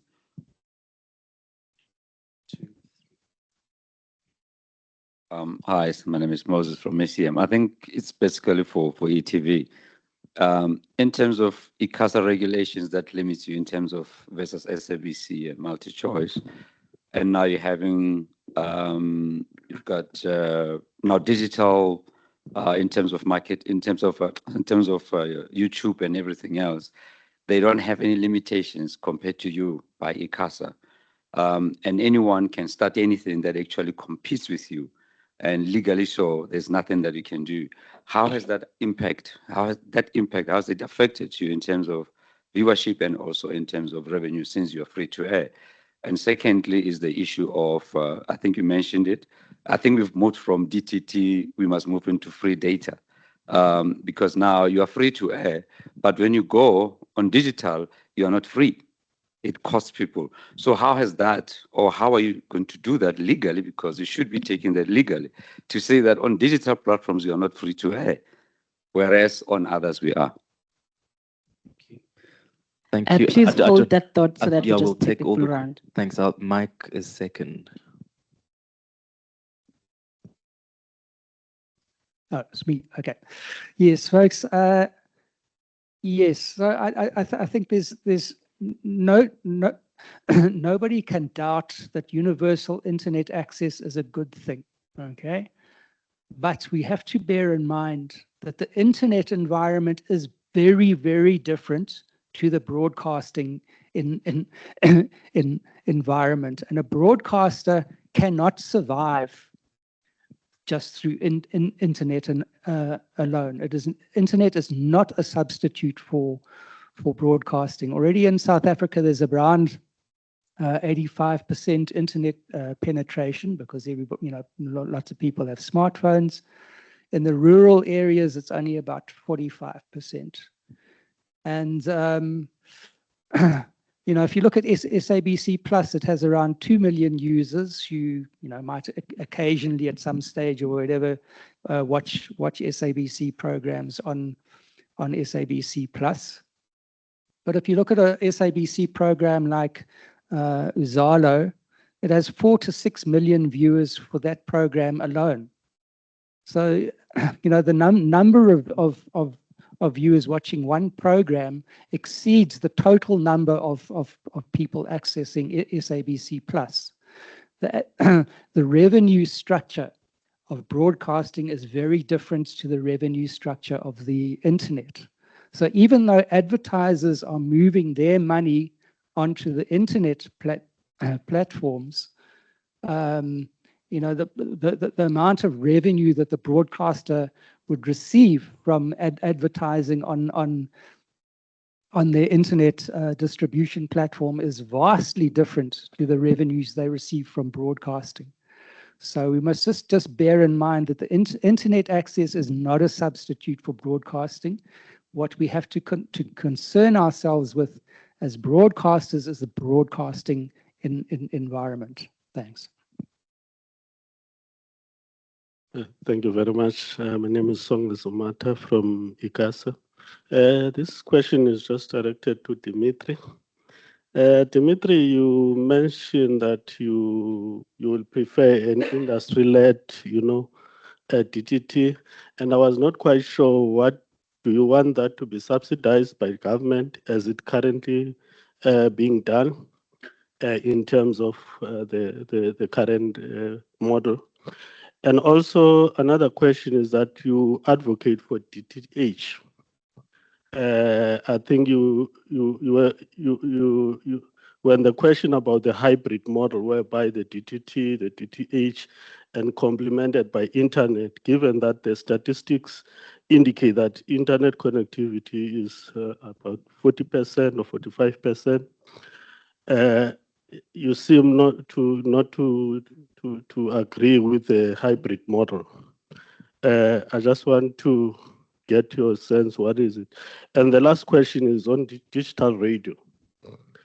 I did not get the point on the genesis that you given in terms of the policy directive from the DOC and the regulation from ICASA and the current direction in terms of establishment of DTEC. What is preferred? Because you seem to say these are developed just to, for the sake of developing, but for me, they are giving direction of where South Africa should go. And I'm not sure what is your reluctance in terms of those developments. Thank you. Thank you everyone for those questions. So Dimitri and Philippa, if you guys could try and keep your responses short. Sure. Okay. For the first question, thank you. The unregulated platforms, I think, is something we've been complaining about for many, many years. I'm sure we'll probably get into it more in the next session as well. In the next panel discussion, I mean. But ETV, I think people often forget that ETV also has a lot of public interest obligations on it in terms of our license, very similar to the SABC's. Actually, our license is very similar to SABC 3's license. So we have, there's a lot of obligations that we have to adhere to. We have a lot of regulations that we also need to adhere to, whereas other platforms like OTT platforms is really nothing at all. And we're still in a situation where, for instance, like the advertising regulations, ICASA they amended those regulations a few years ago, and I think all the broadcasters in the industry said, we need a light touch approach. Please, can we have less regulation? We're in a situation where there's an uneven playing field because, as Mike said, a lot of the money is now being spent towards digital because people think, oh, this is where it's at. We need to put it all towards digital, and they forget the power of TV. And it's very frustrating because we are still regulated in terms of advertising. We have a limitation on how much advertising we're even allowed to put on television. We have a limitation on how we can advertise, how we can get things sponsored. We're not allowed to put advertising on certain news programs, for instance.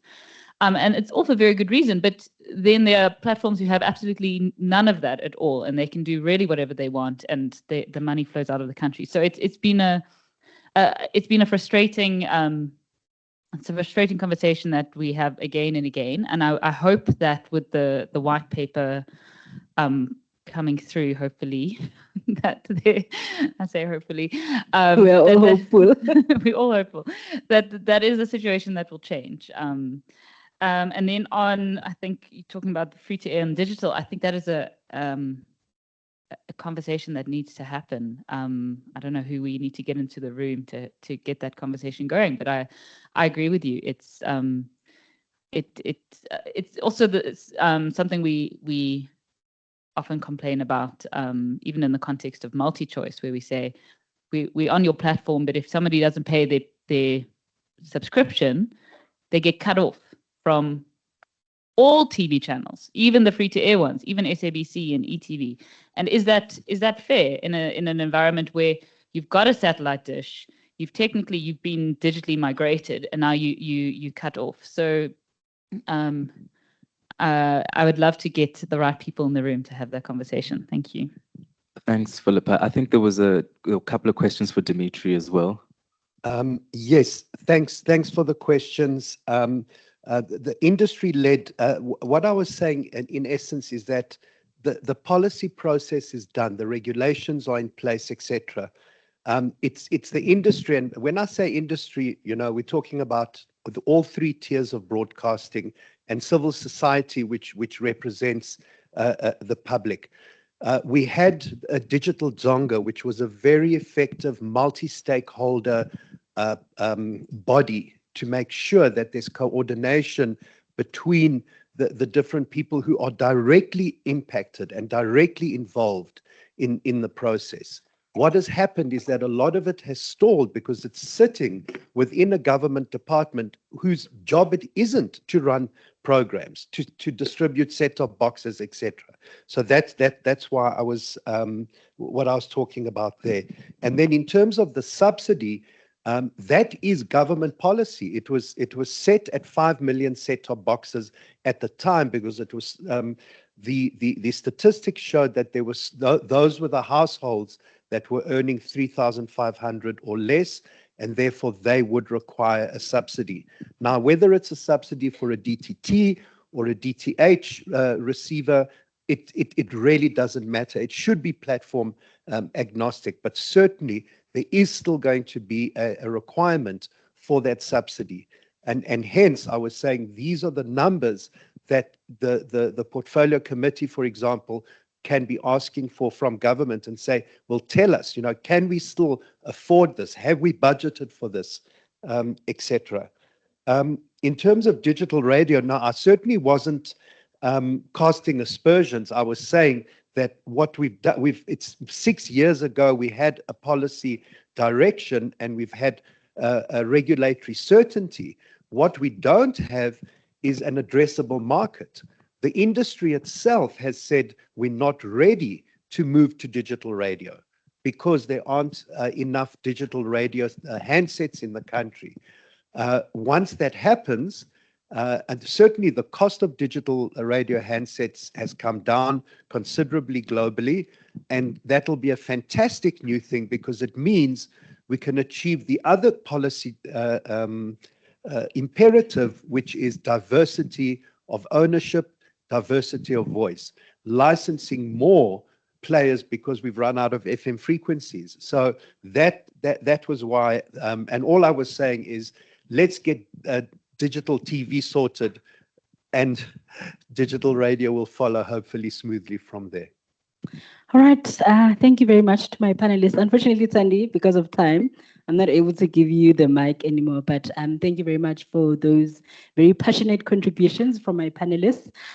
Before we close, I'd like to welcome Honorable Chauke Adonis, who's just joined us. You are welcome, Honorable Member. And just to wrap up, I think some of the things that were really important that have come out of this discussion were the need for a policy review, the need to also review the threshold so that, it kind of speaks to the missing middle that is going to be left without access to information. There was also an important issue that was mentioned of parliamentary oversight, as well as universal access to the internet to complement, access to information. But I think what is important is that, this conversation we're having, to try and strengthen the future of public interest television in South Africa. And certainly some of the things that we've discussed have really set, this summit for a much broader discussion around some of the solutions that we'll look at later in the day. But thank you very much, everyone. Thanks, everybody. Please give them a warm round of applause. And apologies to the program director for not keeping the time. No worries. I'm just going to turn into a villain now because... But thank you, Dimitri, Pippa, and Thandi, and of course, Uyanda. That was really insightful. I think the lawyer in me just picked up how important the courts have become, which I find really interesting because I think pre-constitutional era, the judiciary was, in my view, the weakest branch of government. But in this democratic dispensation, sorry, parliamentarians, I feel like the judiciary is by far the strongest branch of government. I just want to do a pulse check. Is everybody okay? We're literally coming up to a tea break just after this very short 30-minute panel, but I just wanted to check if people perhaps want to just stretch or if we can proceed. Happy to proceed. Okay, cool. So I'm just going to call up Gudani Chikota, who's the Project and Campaigns Coordinator at SOS, and he will be leading the second panel. And perhaps even call the panelists as well, Bongani Kamtembu from R2K, Carol Siatlani from SOS, and Sandile Soqashe, who's the founder and executive director at Be the Future Foundation.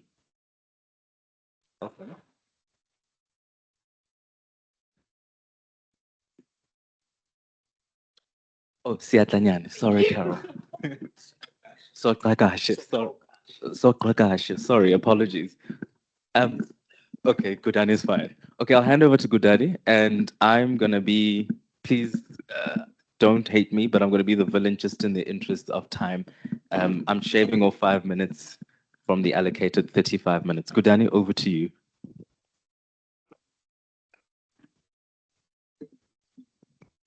One, two. All right. Good morning, everyone. Dignitaries and all protocol observed. My name is Gudani Chikota, and as Khotas has already said, I'm the campaigns and project coordinator at SOS Coalition. So at the heart of digital migration is the millions of people who cannot self-migrate.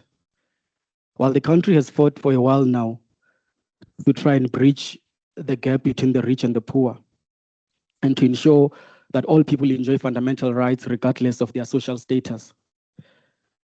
One of the most challenges that the broadcasting digital migration process currently faces is the issue of the digital divide. This is an important conversation that must be had. What happens to those who cannot afford to self-migrate? To those who have to weigh between buying bread and paying for access to television? This is essentially what this panel tries to explore. While we have been speaking about the broadcasting digital migration process at high level, there has been very little perspectives from the communities, the people who are actually affected by the broadcasting digital migration process. And as per the ESO judgment that happened, that was handed down by the Pretoria High Court last year, which emphasized the need for consulting all affected stakeholders.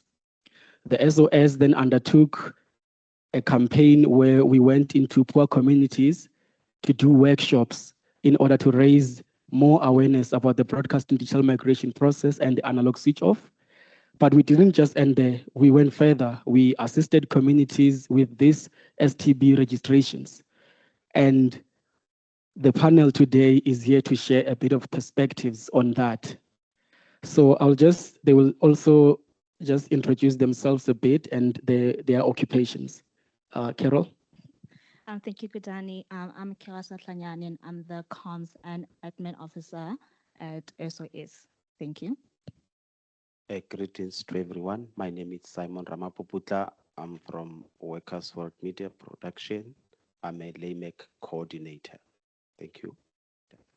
Hello, my name is Usandi Lokosok Ashe. I am an executive director of Be the Future Foundation from a community called Pegasdal in the west of Gauteng.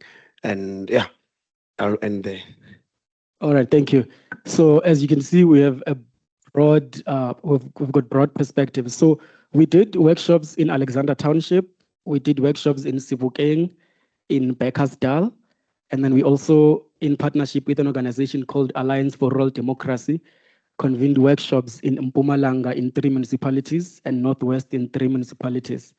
And I think Carol will just share a bit of light on the ones for Mpumalanga and Northwest, since those provinces have already been switched off. And I think some of the learnings there are very important. But before we get to that, I think, Carol, maybe just tell us about those communities that you did workshops at in Northwest and in Mpumalanga. Are they rural? Are they urban? Are they suburb? And maybe just some of the challenges that those communities have raised in terms of the broadcasting digital migration process and the analog switch off. Thank you, Gudani. Some of the communities that we went to in Mpumalanga Northwest were very rural. Most of them are not even aware of the STBs or the BDM process. What we saw when you got there, some of them were not registering because they didn't know what's going to happen if they don't register. And most of them were already switched off. And what we saw is that most of them were facing challenges of not being able to access the STBs because after a certain while, they just stopped working.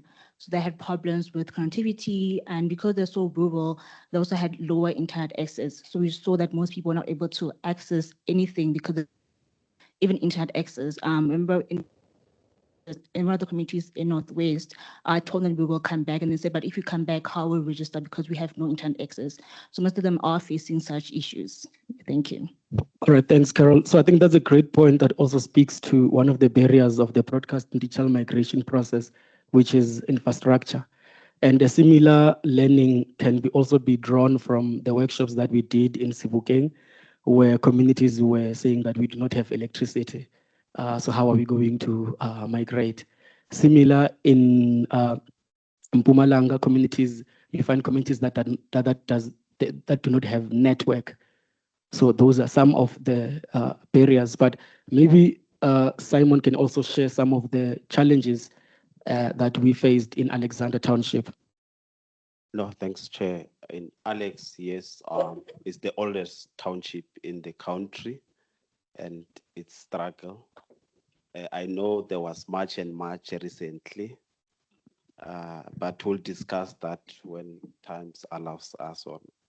Yeah, look, lack of information. Many residents raised that they were not adequately informed about the analog switch off and the timelines. So they also raised the issue of affordability regarding the low income and also the application process. So they raised concern about how to apply for the subsidy SDTs. Yeah, thank you. All right, thanks, Simon. So maybe to move to you, Sandile. I found that the Bekkersdal community workshops were very interesting, and I think particularly because of the majority that attended were young people. And so we got to get a few perspectives on how young people think about this process of the broadcast and digital migration and the analog switch off. So maybe Sandile, from your perspective and the learnings from that workshop that we had, what would you say are some of the key or pressing issues that the community in Bekkersdal raised during those workshops with regards to the BDM and ESO? Thank you. With regards to Bekkersdal, it will be also the access and the lack of information on how to apply since ever the shutdowns and the closure of post office banks within the community or close to the community. But also young people spoke about the installation of the slow installation of the set-top boxes, but also after being installed, some of them are not working. Maybe they work for a period of a month or a period of 2 days or 2 weeks, you understand? So those were more things that we're speaking about, but also young people spoke about the data access in the communities, which is, it's one community that does not have, the community or the public Wi-Fi. We don't have a public Wi-Fi. So some of the things we are unable to go out there, download, maybe we want to download a past interview of someone from the same community. You're unable to do that thing as a young person in that community. So young people brought many issues, but also spoke about the data costs. They spoke about lack of information and access of information, but the effects of this set-top boxes being installed, not working, the slow installation of this set-top boxes. So those were many things that they spoke about, but even after installation or after applying, it takes time. You understand? Like for the with SOS, we went into the community. We I think it's 4, if not 5 months back, we enrolled or applied for 60 and more young people, not households or young people in the same community. But the 60, even one of them is not has not even received their confirmation or approval, but also have not received the installation favor. We have an approval. You understand? So it's something that it's more frustrating because of Tina. We sit in the same community, we stay in the same communities. We meet these people. They ask us, we applied, or it was a political campaign or something. Those things. While we are driving towards local government elections, they will think that we are doing maybe a political campaign. So some of my colleagues are, are contesting for this upcoming election. So it also brings some negative vibes within us as young people, but also us as leaders in that particular communities. All right, thank you so much, Sandile. So I think after hearing some of those perspectives from the different communities, so maybe Carol, so from your side, what would you say? So as we all know, the slogan is "Leave no one behind," and one of the promises of digital migration was universal access. So based on your engagements with the communities, who would you say has been left behind? And what would you say is the reason? I think what we see is that most low-income households are being left behind. I think because, especially with the amount being 3.5, we see that that amount, people can't do anything. Even if they have got the 3.5, they have to choose between either paying for DSTV or buying food, and some people really can't afford to do that. So we are seeing really low-income households being left behind, and most of them are very like old people. You hear old people saying, "I have no grandchildren, I have nowhere to register, I don't know what to do," and these people need access to information. So we are seeing very low-income households being left behind. All right, thanks. So on your side, Simon? Yeah, I will say also the elderly people, the disabled people were left behind. But not only them, but because, as we indicated previously, that the issue of access to internet and and other issues that are affecting the residents, especially issues of unemployment and poverty. So people who can't afford the internet, as internet is so expensive. Yeah. All right, thanks. Sandile? To me, it will be rural areas and townships, but more especially pensioners, people living with disability, but also young people. All right, thanks. So I think that is a great insight, and it also draws on some of the key challenges that this process has faced. So, for example, when we were in Mpumalanga, communities are saying that some of us, we didn't even know that there are these free decoders that we can get. So it then speaks to the question of the stats that are taken out to say we have registered this number of people and so on. So when I think it's also important to note that when we were assisting communities to register, you find that on the portal it says installed, but the community member did not receive the STB. So which speaks to the key question of whether the stats that we have on the number of households that have received these STBs is actually correct. So I think to be at par with the program director, I will not be that long. So just last questions, last round of questions to the panel. You've interacted with different communities from different areas. You've had the community experiences and so on. What are the communities saying should be the solution? Carol, Sandile, and Simon. I think it's asking people to come back. I think it's one thing to install them and leave and then just go, because then they stop working. They have nowhere to go. They can't take it to shop to be fixed. Because I know when we were Northwest, one of the guys came to me and said, "My remote has stopped working. What do I do now?" And there's nothing to be done. So I think when they do install the set-top box, they need to really go back, do surveys, look if things really are working. The decoder still functional? Is the remote thing functional? I think that's the most important thing, that if they do install, it's going back and looking at these things really are working for the people. Because even at home, my grandmother uses a set-top box and it's non-functional most of the time. So I think just going back and doing surveys and monitoring if these things are working is very important for the communities.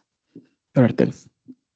Yeah, thank you very much. The other issue that we should focus on is mass education campaign and accessible and affordable rollout, and help with the applications. So we have not covered the working class and the poor. You know, I think if there is enough funding, especially the rural areas that are affected the most, you know, if you switch off, then it means they will never have informed, they will never be informed, because as we indicated, that access to internet, it's so expensive. Thank you. All right, thanks, Sandile. Okay. Number one, to make sure that no one has been left behind, but also everything has been done, accordingly.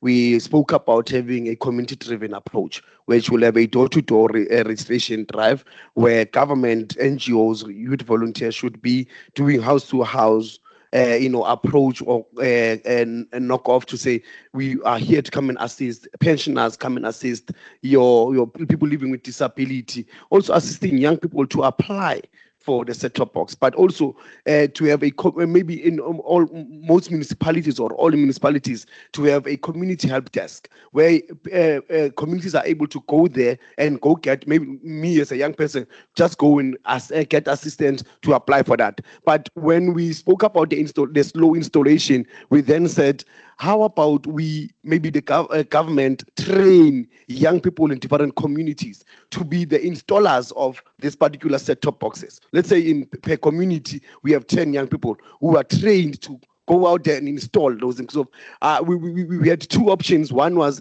the trained young people, but also had maybe having subcontractors appointed closely to those communities. But we then thought about the tendering system where corruption will come through. You understand? So we then moved to say, how about we train young people in those different communities and say maybe per day as a young person, go install five set-top boxes in your community, or to those who are been approved, go there and install those things. That way, it will be a quicker, but also it will have a proper maintenance structure where those young people are able to come back and remaintain the same set-top box in that community, but also are able to respond on the remote breakdowns or in that particular community, or also the network issues in that particular community. So I think that's the way, or how we said, so that you don't have people to be left out, but also to make sure that everyone receives this thing in time and it's also maintained properly. Thank you very much. All right, thank you so much. So I think lastly, one of the other key learning that I just remembered from the workshop in Mpumalanga is that most of the communities, when we were doing surveys and we were asking, have you migrated? They tick yes, we've migrated, and then they look at some of those platforms that were there. They tick maybe, for example, DSTV. But when it is time for a discussion now, most of them, what they are revealing is that in a year, for example, you find that they've paid the DSTV 3 times because of they can't afford it. So that's why this issue of the stats is very important, and that's why the perspectives of the communities were very important. Smuzi Kote, the president of Abahlali Basemjondolo, says that everyone wants to talk about their communities, but no one wants to talk to communities. So today we have communities here and their perspectives is here. So we hope that it will help shape the conversations of the day. Thank you very much to the panel. Well, Kudani, before you disappear, perhaps there are questions for the panelists, or are they eager to run away? I mean, okay, so I'll run around. We'll take one round. Sorry, who came first? I'm so confused. Should I start there? Okay. My name is Brian Mazibu. I just want to emphasize, I forgot you said him. I think you said Sandile. Yeah, I'll leave the same. Let me say Sandile. I'll learn next time. I'm emphasizing, I think it's also important young people to be trained, so that transfer of skills and job. Yeah, I'm supporting. Thank you. Thanks very much. That was a comment. I'll go to Polile. Thanks, panel. So to Simon and Sandile, my question is, because we're talking about lack of information about the migration process. My question is, a lot of young people do have mobile devices. And I mean, I think to the point, if I take Joburg as an example, Westdean, people will camp outside the clinics or the JMPD to get access to internet. I don't know if that happens in Bekkersdal. But the question is the channels being used to communicate wrong? Because yes, there may be a granny whose knowledge or lacks knowledge, but there's probably a young person in the house who's got a mobile device. And if they also don't know, the question is, is the way this process has been communicated completely wrong, because maybe government communication channels are just not relevant for the large youth cohort. So I don't know, what are your thoughts on that?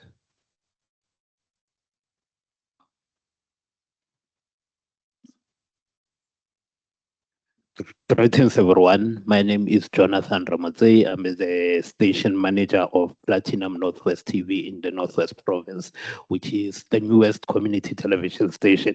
I think mine is to support what Carol have raised. If you take a look at a province like the Northwest Province, where we have close to 30 to 40% of unemployment in the province, and then you have we're expecting those people to have access to television. The television that they are supposed to get is your free to air, because that's what they can afford. But if you look at it, the province itself has completely migrated into DTT. You then have approximately 54,000 decoders that have been installed in the province, and some of those are not working in the thing. That means a lot of people have been left behind. They do not access television. If we then expect them then to get television on the OTTs, the another question they raise is, how are we expected to get this with 40% unemployment in the province? So there's a real big challenge that is there. And even that 54,000 decoders, they are mainly 60% of it are concentrated in the two big districts. The other districts, they do not have that access. So we have a real challenge that comes with access to television in those provinces, in our province. Thank you. If the panelists, Pippa's got a question. It's a question and a comment. It was just to what Gudani was saying, and it's just emphasizing again what I'd said in the previous panel about, can you really be digitally migrated if you haven't paid your DSTV subscription, or you've only done it 3 times in a year and you get cut off? Is that really digital migration? Is that what was envisaged? I think there needs to be a conversation about how do we ensure that public interest television channels, whether it's community, SABC, ETV, where there are public interest obligations, that they can continue to be seen by freely available, even when you haven't paid. I don't know what your thoughts are on that.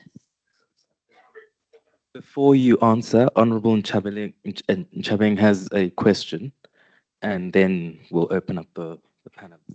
So much. Thank you so much for the opportunity. I'm not honorable here. I'm asking a question as an activist. So I'm going to actually provoke the debate. I feel we're too nice and very kind about this issue. We shouldn't be talking about this matter at 2026, when there are countries like Korea, countries like Brazil, the whole of the Latin America, USA, you go to Asia, China, and everybody has done digital migration to its perfection. We're the only country that is still talking 2010, stuck in the DSTV era where the whole digital migration was hijacked, unfortunately, by interest corporations. The government was completely subsided in terms of its ability to implement DTT. We should be running with 1,000 multi-channels, competing with OTTs. OTTs are not your problem as television. It's actually your space of opportunity to compete with them on content. So I'm a bit worried that the debate is not taking us to a point where we are going to solve the problem. The problem is there are no decoders in the villages, in the townships, in the communities. And SABC signal mostly is actually switched off. Those that could afford to buy a decoder are migrating to ETV, the bouquet. So you're having the situation whereby there's no support and the state is failed all of us.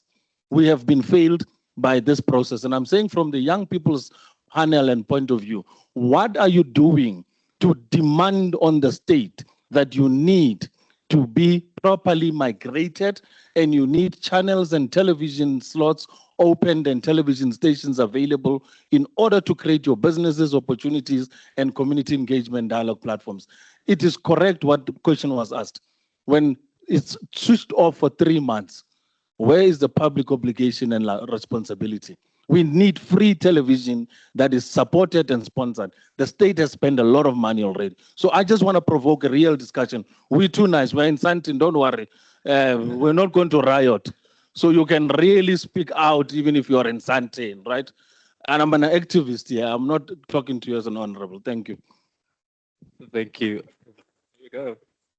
Well, I think the Band-Aid has been ripped. Panelists, please respond. Too nice.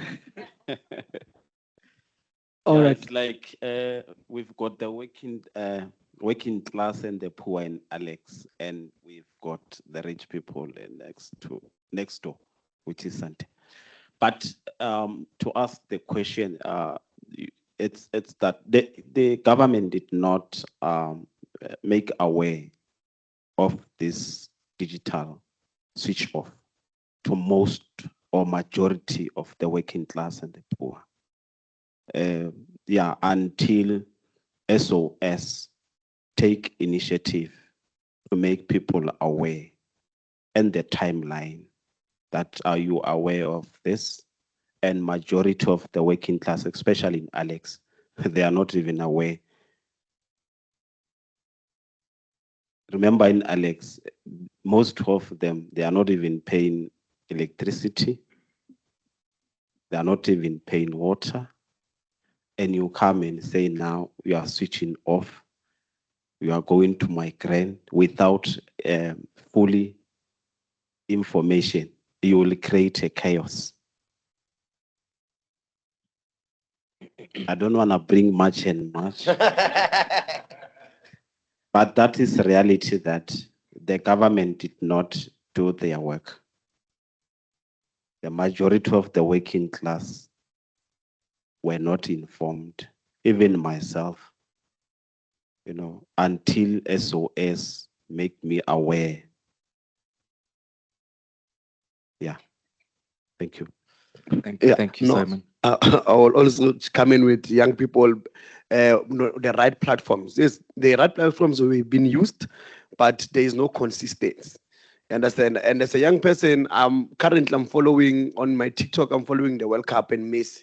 I'm not following what government says on what's been said on a certain portfolio committee. Besides, I'm an activist like Sandile, who sits there and listens to Mandlanga Commission, who sits there and listens to whatever's happening within the country, understand it? So the platforms have been used, there's no consistency, and my realm does not follow the set-top box program. You understand? So we need to maybe put up maybe billboards. You understand? Maybe in schools, let be activations in schools. Maybe in sporting clubs, let be activations in sporting clubs where young people, where you find young people. Maybe also in a tavern. Maybe when you put up the World Cup advert, you also put up the set-top box advert. You understand that idea? I'm saying in taverns because that's where you also find us as the youth. You understand? Like tomorrow we are shutting down Randwest City municipality as young people. We are clear with the fact of how we are advertising our thing, our protest. You say on all social media platforms, we are going to see that every day, every second, every young person is going to post the poster of shutting down Randwest City, so that all young people are mobilized, and we're not shutting it down based on much to much. We are shutting it based on the policies of the regulations or the bylaws of all those foreign spaza shops in our communities. How do we regulate them? And I said, so we are bringing in to say, we saw much too much on the 30th of June, but as the youth of Randwest City, we are tired of burning our halls and all those things. We want to bring a better solution. So let's regulate these people. So that tomorrow, as Begazal Community Trust, we have funds to say, Mabahambe, and occupy the shops. You understand? But that is also an activist side. But I'm saying the platforms have been used, are right, but let's be consistent on that. But also let's have proper and let's not allow only, and let's not let SOS to be only the ones on the stage. But everyone must come on the stage, which is I spoke about government, I spoke about NGOs, I spoke about youth volunteers. As I said, the young people, we are ready to go out there and do a drive to different communities to say, this is what is happening, and assist them in applying. But we also need to assist them in making sure that they're installed and they're maintained going forward. Thank you very much. Just a very quick question. I don't know if anyone can answer this, but when people are talking about set-top boxes, what set-top boxes are they talking about? Because, sorry, Michael Markovitz from Gibbs. I mean, when I was on the SABC board 4 years ago, they were already out of warranty. They've been sitting in post office warehouses. They're probably, when people say they're not working, I'm not surprised. I mean, they're ancient. And we want to give poor technology to poor people. Why?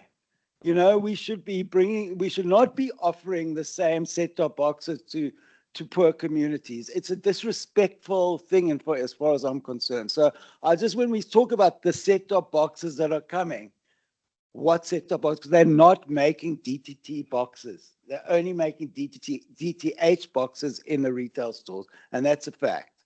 So I think we need to bring a bit of reality to like what set-top boxes are we talking about? Sorry. Thank you, Michael. Gudani? Thank you so much. So I think just want to emphasize on something that Sandile touched on. As the SOS, we have done a lot of work with a very limited budget.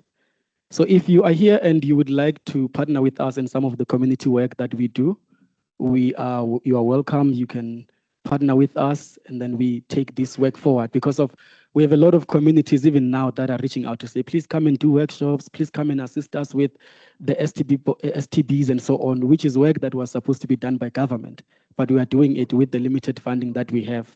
So yeah, and in terms of the way forward, I think this is the correct platform.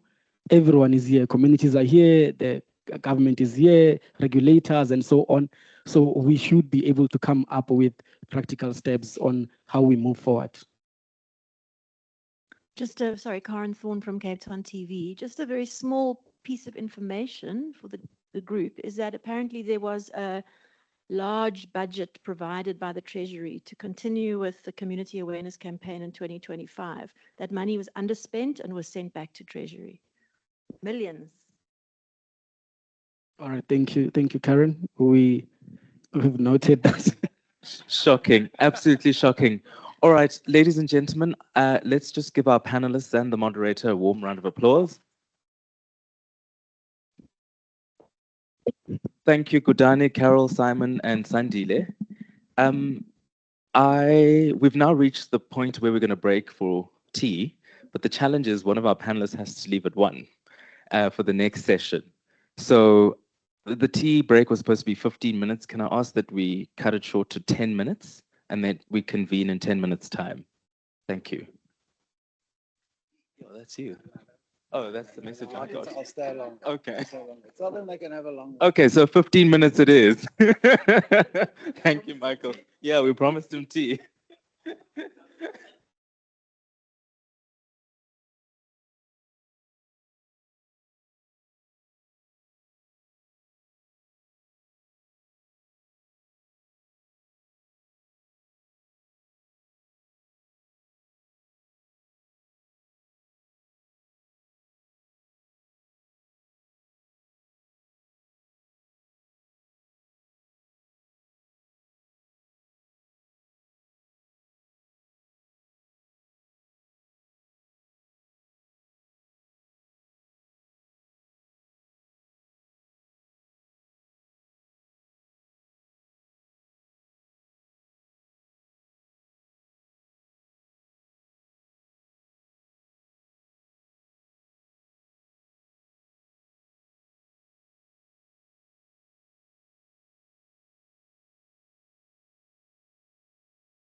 Okay, we'll just wait for the remaining members, but I think most people are back in. Welcome back, and I hope everybody's refreshed, feeling alive, alert, and enthusiastic. So we're now going to move into session 2 of the program, which, as I explained, is about contextualizing where we're at now. In other words, the state of the broadcasting sector. So we'll kick off with a lightning talk of 10 minutes and 10 minutes only from the Executive Director at the Freedom of Expression Institute, and that's Mr. Samkelo Mkine. Please give him a round of applause.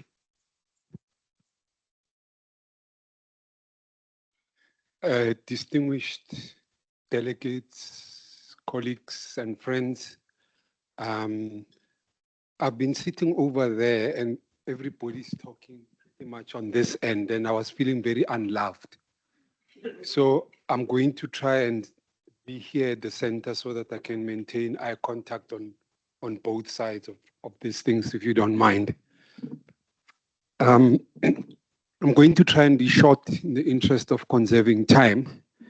So mine is just basically to give an evidence-based overview of the audience shifts and media consumption trends to contextualize what Kgothatso was talking about. One of the first trends that I'll refer to is the moving of audiences from scheduled to on-demand consumption. So gone are the days where the broadcaster determines the audience's schedule. Today, audiences increasingly determine what the broadcaster's schedule is. And, you know, key trends include declining appointment viewing. So it's not like in the really old days with our humpback television sets where Dallas used to play at a particular time or Yizo Yizo. Now, if they say, you hear people talking at work about the polygamist, you can go online and view it there and there at your own leisure. And then the second one is that the mobile has become the primary media device. So the smartphone is now the world's most important media platform. Media consumption has become continuous rather than occasional. And the third one is social platforms have become discovery engines. Audiences increasingly discover content through platform algorithms rather than through broadcasters. Attention has become the world's most contested commodity. Something that was referred to frequently earlier in the day was that younger audiences consume media differently. They stream rather than schedule, watch rather than read, follow personalities as well as institutions, and consume media across multiple screens. So influencers have become a big thing. Trust has become a strategic asset. In an era of mis and disinformation and AI-generated content, credibility has become a major competitive advantage. Sixth is that audiences expect participation. So people expect you to comment as you watch, to share, to remix and influence content rather than consume it passively. Further, artificial intelligence is reshaping recommendation, production, translation, accessibility, and content discovery, while raising questions about authenticity and editorial integrity. Number 8 is the revenue models. Advertising has shifted towards digital platforms while subscription, creator, and hybrid models continue to expand. And all of these shifts have implications for public broadcasters. Public broadcasters retain strengths in trusted journalism, local storytelling, universal access and cultural preservation. Success depends on becoming platform neutral, investing in digital first storytelling, using audience insights and strengthening media literacy and protecting editorial independence. In conclusion, audiences have already changed. The challenge is whether media institutions can evolve while preserving the public values that distinguish them. Those that successfully combine innovation with trusted public service will help shape the future of democratic communication. Thank you.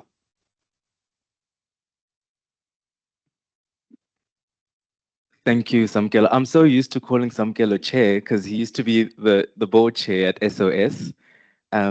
Perhaps if his surname was Mnangagwa, then he would still be the chair. Before I introduce the next, the panelists and the moderator, I believe we've got a video from Professor Viola Milton. Uyanda, I am going to try and play the video from here, or are they going to play it from that side? Okay. Okay, somebody's opening the window. Okay, yeah, sure. No, I don't think so. Prof Milton's quite mild.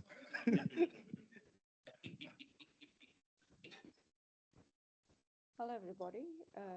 Thank you so much for the opportunity to be part of this discussions this summit today. I was a little bit sad when I realized that I will not be able to make the summit. And so I would like to thank Gudani and his team for inviting me to participate in this way through what they hoped would be a 10-minute lighting talk on audience shifts and media consumption trends. So let me start with a broad picture here. South Africa has around 51.7 million internet users at the end of 2025. It had 29.1 million social media users, identities in October 2025, and almost all mobile connections could technically be classified as broadband connections, meaning 3G, 4G, or 5G, according to data report 2025. What I would like to say at this point is that that report does not state whether all of this connection was meaningful connections, and I hope that the panel will pick up on this a little bit later.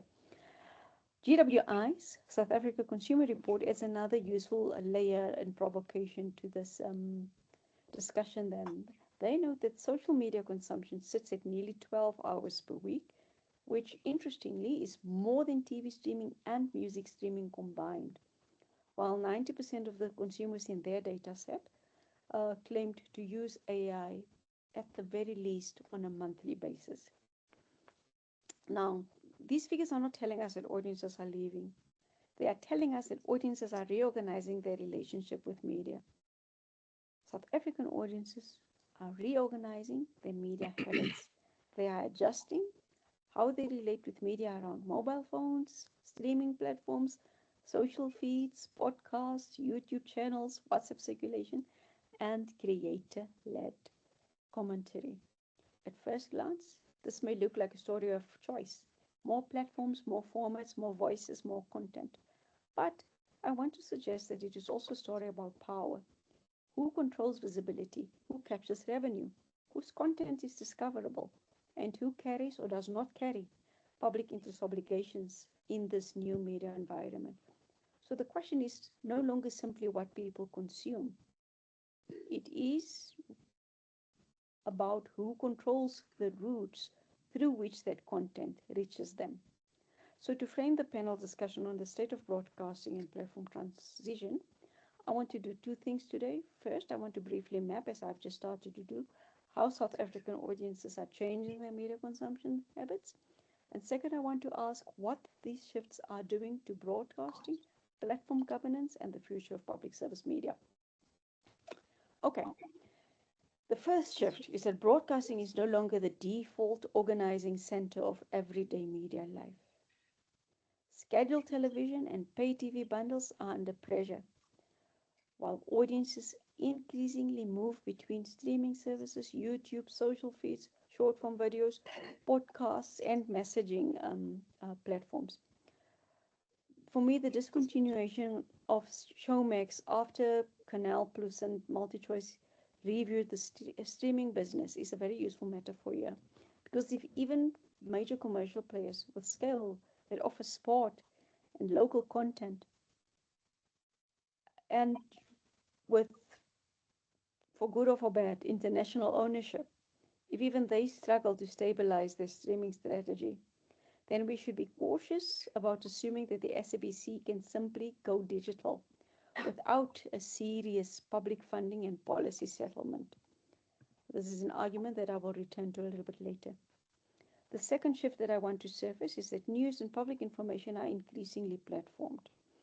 South Africans are not simply abandoning legacy news, and this is an important point. They are, however, increasingly encountering news through social feeds, through WhatsApp circulation, YouTube clips, creator commentary, and now even AI-mediated summaries. Legacy brands may still carry trust, and research is telling us that they do. But the pathway to their trusted content is increasingly being controlled by intermediaries. So an issue is not only who produces credible news, it is also about who gets to see it, who is nudged toward it, who profits from the attention around it, and who is left outside the flow. And honestly, again, here, research is telling us that that is increasingly or primarily the Global South, right? So the Competition Commission's Media and Digital Platforms Market Inquiry has already named this problem clearly.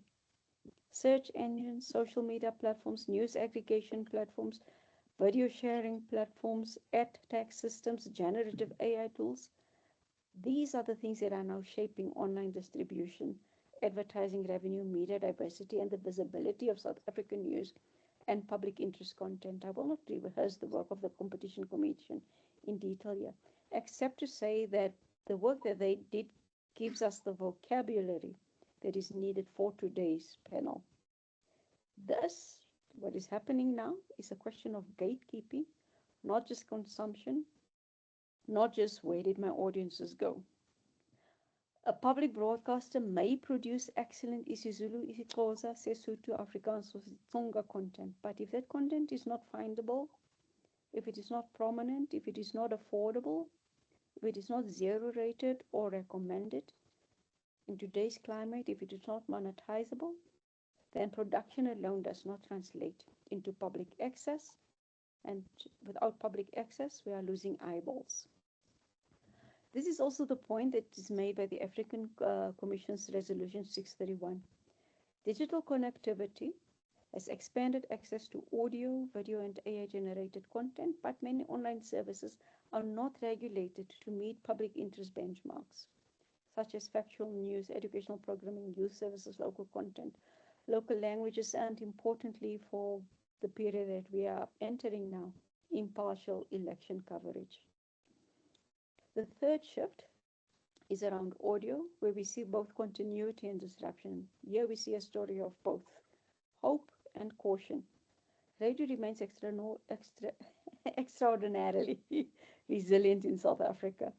RAMS linked reporting places weekly radio listening at around 75% of South Africans aged 15 and older, with average daily listening of about 5 hours to 12 minutes, about 5 hours and 12 minutes each. SABC radio, especially African language radio, remains one of the strongest public communication infrastructures in the country, but radio itself is also changing. Podcasting and creator-led audio are growing, especially among younger and more connected audiences. A YouGov report in 2025 noted that South Africa had the highest share of regular podcast listeners among the markets it surveyed at 66%. Other industry reporting projects that South African podcast listeners will rise from about 3.2 million in 2023 to about 4.8 million in 2027. What this tells us is that audio has not died, or that radio is not dying at least. What is happening is a split. Radio remains broad, habitual, low-cost, and socially embedded, but podcasts and YouTube-based talk formats are more personalized, they are more platformed, more mobile, and creator-driven. Now, we should not necessarily automatically look at this as a negative thing, right? There is real creativity in the creator community. But, and this is the question that I will keep returning to here, we still have to ask, who owns the infrastructure? Who benefits from the data? Who sets the recommendation logic? Who carries the obligation to serve those who cannot pay, those who cannot stream, who cannot subscribe, who struggles to read or listen to English easily, who rely on stable connectivity? Who carries the obligation to serve them? And this is where the audience shift becomes a public service media question. The SABC's own 2024-2025 reporting shows a net loss of 253.3 million compared with 197.8 million the previous year. The same reporting notes that the unfunded public interest mandate is approximately 2.1 billion per annum. Government has also acknowledged that the existing licensing structure is outdated and cannot provide the SABC with the resources it needs to fulfill its mandate. This was one of the reasons given when the Minister withdrew the SABC bill in 2024 in order to prioritize a funding model for the public broadcaster. And this, comrades, is where audience shift and funding crisis meet. The SABC is in effect being asked to perform a universal public mandate with a funding model that was built for a different media age, while audiences, advertising revenues, and viewing habits are increasingly migrating elsewhere. I want us to be careful that this does not become an argument for preserving the SABC as if nothing has changed. Public broadcasting cannot be defended only as analog broadcasting. The SABC now has a digital service obligation, and they are in some ways already fulfilling that. But this is also where the draft national white paper on audiovisual and audiovisual media services and online safety has to be considered. You will recall that that white paper recognizes that South Africa's regulatory framework was designed in an analog broadcasting era and therefore is no longer fit for purpose in a world of global streaming platforms, user-generated content, and non-linear media consumption. So on paper, at least, Okay. policy language has begun. Thank you. We're going to cut the Prof's keynote short because I think it can be mailed to the audience, right? And I'm not trying to be funny, but we're here, and I think this next panel is really important. Not that the other panels aren't important, but I'm particularly looking forward to hearing from these panelists and indeed the moderator. So if I could please call them to the stage. Michael Markowitz, Director, Media Leadership, Think Tank and Faculty Lead at the Gordon Institute of Business Science. He's going to be the moderator. Our panelists, Nadia Bulbulia, the Executive Director at the National Association of Broadcasters, Karen Thorne, Station Manager at Cape Town TV and representative of the Association of Community Television, Dan Rossengarten, Legal Expert and Partner at Rossengarten and Feinberg. Please give them a round of applause.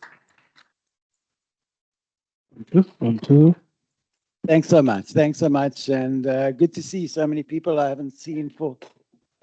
Lauren. Okay. Yeah, no, I think a lot has been said, and it's going to be very difficult to not overlap a little bit with what's said before. But firstly, thanks for inviting us, and I think it's a really important conversation. But I think, one of the lessons, if we just sort of staying with the digital migration policy theme just for a little bit, I think one of the lessons for me has been once a path has been chosen, it's interesting how difficult it has become for successive governments to change course once that path has been chosen, and it is quite obvious that it's a problematic path. I mean, it's really like trying to turn an oil tanker around in the Straits of Hormuz at the moment, right? It's I won't say the Titanic, but let's stick with the oil tanker. It feels like it's like no matter what, with all the evidence that was given, the hole was just kept digging. We just kept digging this policy hole without any sense that, we could deviate from this 2012 policy, which is now like, well, if you take from 2006, it's 20 years old. And I think, I can remember when my brief sojourn on a ministerial advisory committee on digital migration in 2018, we made a very strong argument for a bigger role for satellite then. Okay, it's nearly like, it's 8 years ago. And it was absolute pushback on that. Centec would not hear of it. Okay, it was like heresy to even mention the word satellite. Okay, and now it interests me to see SABC with government support launching this tender. I just don't get what's going on there, how that relates to this DTT policy. And so, for me, before we start, and I'm really pleased, I know you say you're not honorables here today, but you're honorables wherever you go, is that I think that from the committee's point of view, it's not your fault that you're not presented with policy that is fit for purpose, that can be turned into legislation that is fit for purpose. It is not the committee's job to do that. The executive should be producing this policy and presenting it to the committee. And you can sit there and make the recommendation, make changes and legislative amendments, but you have to have something to work with. And with all due respect, and look at the SABC bill, which really wasn't fit for purpose at the time, without getting into minister versus committee issues, you can only work once you've been given that policy. And we really want to see very big steps in improving the policy, right? I mean, it's a bit, when I look at the panel today, no disrespect to our ages, but I'm just saying the fact that we can all remember, and I hope we can, that the foundation of the current system was laid 3 decades ago. We can remember when those laws were drafted at CODESA, 1993, 1994, IBA Act. A lot of those provisions, to my absolute horror, are still in our law. And for us, we're supposed to be this modern African economy and engine of growth, but we can't even update our broadcast law for three decades. And one has to ask, there's not just a problem about digital migration and digital migration policy. It's actually bigger because it really talks to broadcast reform, the ECA review, the audiovisual white paper, SABC funding, different areas, but the same patterns. Audiences change, and I know there was a big talk on sort of audience, I know this is supposed to be about audience consumption patterns, but I think we all know that audience consumption patterns have changed fundamentally in the last 3 decades. I mean, in fact, we've gone through the biggest change to the media industry through the internet and now through digital satellite that we've seen in the previous 100 years. So, but our laws remain the same. And when the policy does move, it moves to another white paper, to another consultation. And what we're seeing is a big gap between not just the policy drafting and the policy, but the implementation of policy. I want to get into today, whether we can actually, and maybe some of the panel members and the audience members can say, like, how do we assist government? Yeah, we have sitting here a lot of the key stakeholders in the industry. And if there is a problem in the department with capacity, I'm sure if a proper team is put together from the industry, overseen by the department, making sure there's no vested interest to assist the department. I think people would be readily, some will want to be paid, but I think some people will be readily happy to help that move along. And I think that's really one of the issues that I want to highlight, is not to pretend that it's just about digital migration. Our whole policy environment has really not moved in a significant way for 3 decades. And I can't, and I'm sure Nadia and particularly Karen will say how that hobbled their particular areas of the industry and in certain respects. But I just want to go, let me just jump straight into it now, because I can opine for too long on this issue. Karen, okay, so Karen, I mean, you've had a bit of a front row seat with this. You've been on the analog switch off committee. I believe there's such a thing, or monitoring committee. And in our conversations before today, you've made the point that the strategic conversation stakeholders keep asking for is simply not happening. And I'd like to understand why that is the case. Yeah, Michael, I mean, I've been asking myself the same question and wondering and trying to get to the bottom of how we find ourselves in a situation 30 years later where we've had no progress, no innovation, no change in an industry that's characterized by such like speed in terms of technological innovation that we are still so stuck in the analog era. And you know, again, not wanting to make too many, you know, ageist jokes. I mean, we all kind of sat in the triple inquiry hearings, and I always hold that up as a time where there was this real robust democratic participatory transparency around building what we wanted for our country, our new South Africa, our democratic South Africa. And what I've observed over the years is this gradual decline and breakdown. We can call it policy uncertainty. It's more than policy uncertainty. It's a breakdown of democratic process and transparency around shaping the country that we live in. The department has become increasingly, and I'm rising to the challenge of the colleague that's sitting over there who's now left the room to warm up the temperature a little bit here. But my sense is that there's a breakdown of trust. And in fact, even the new Minister of Communication alluded to this in the first meeting that we had with him as broadcasters at the end of last year. He said, there's clearly a trust deficit here between the affected parties, which are the broadcasters, and the Department of Communication. And he committed himself at that stage to say, I'm going to deal with this. I'm going to sort this out.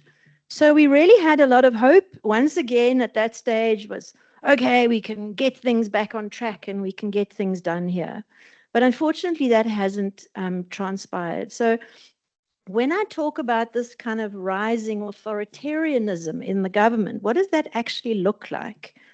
It looks like piecemeal processes. We discuss the SABC bill there, then the ICASA has a review on the DTT over there, and then the department, you know, all these things are happening in different corners, but none of them tie up anymore. We see, you know, cynical box-ticking exercises. And honestly, this whole set-top box registration rollout process that is all it is. It's a cynical box-ticking exercise. Because if you speak to different people in government about the future of DTT, I've heard people say themselves in government that DTT is a legacy technology. It's done. We need to leapfrog that technology. So why are we still continuing to roll out set-top boxes?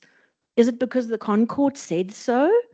So it's just like I'm sorry, it's a Titanic. It's not an oil tanker.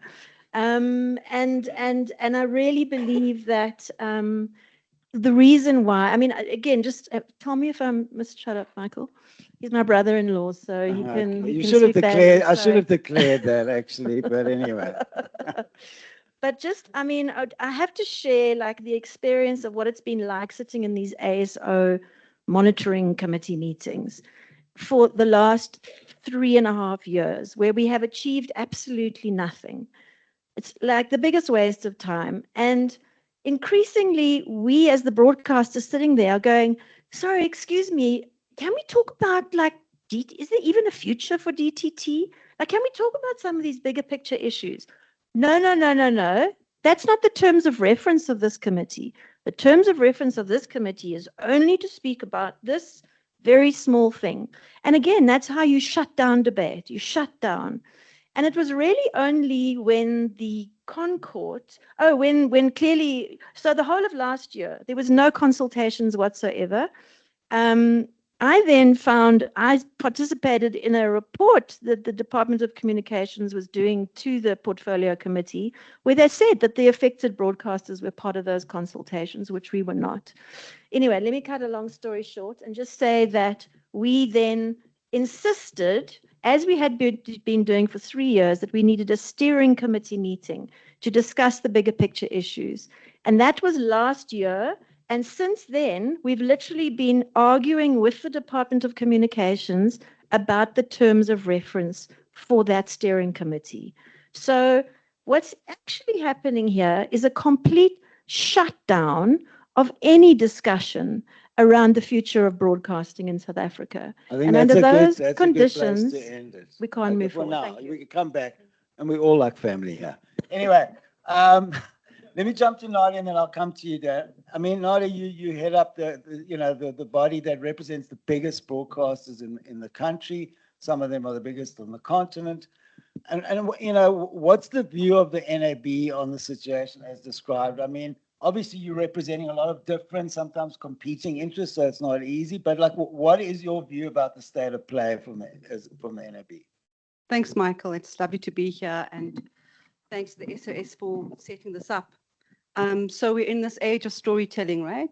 I'll tell you a nice story. In 2012, the then Minister Dina Pule arranged what she called a National ICT Policy Colloquium. She established a review panel. In 2013, they published an ICT review framing paper. In 2014, there was the National Integrated ICT Policy Green Paper.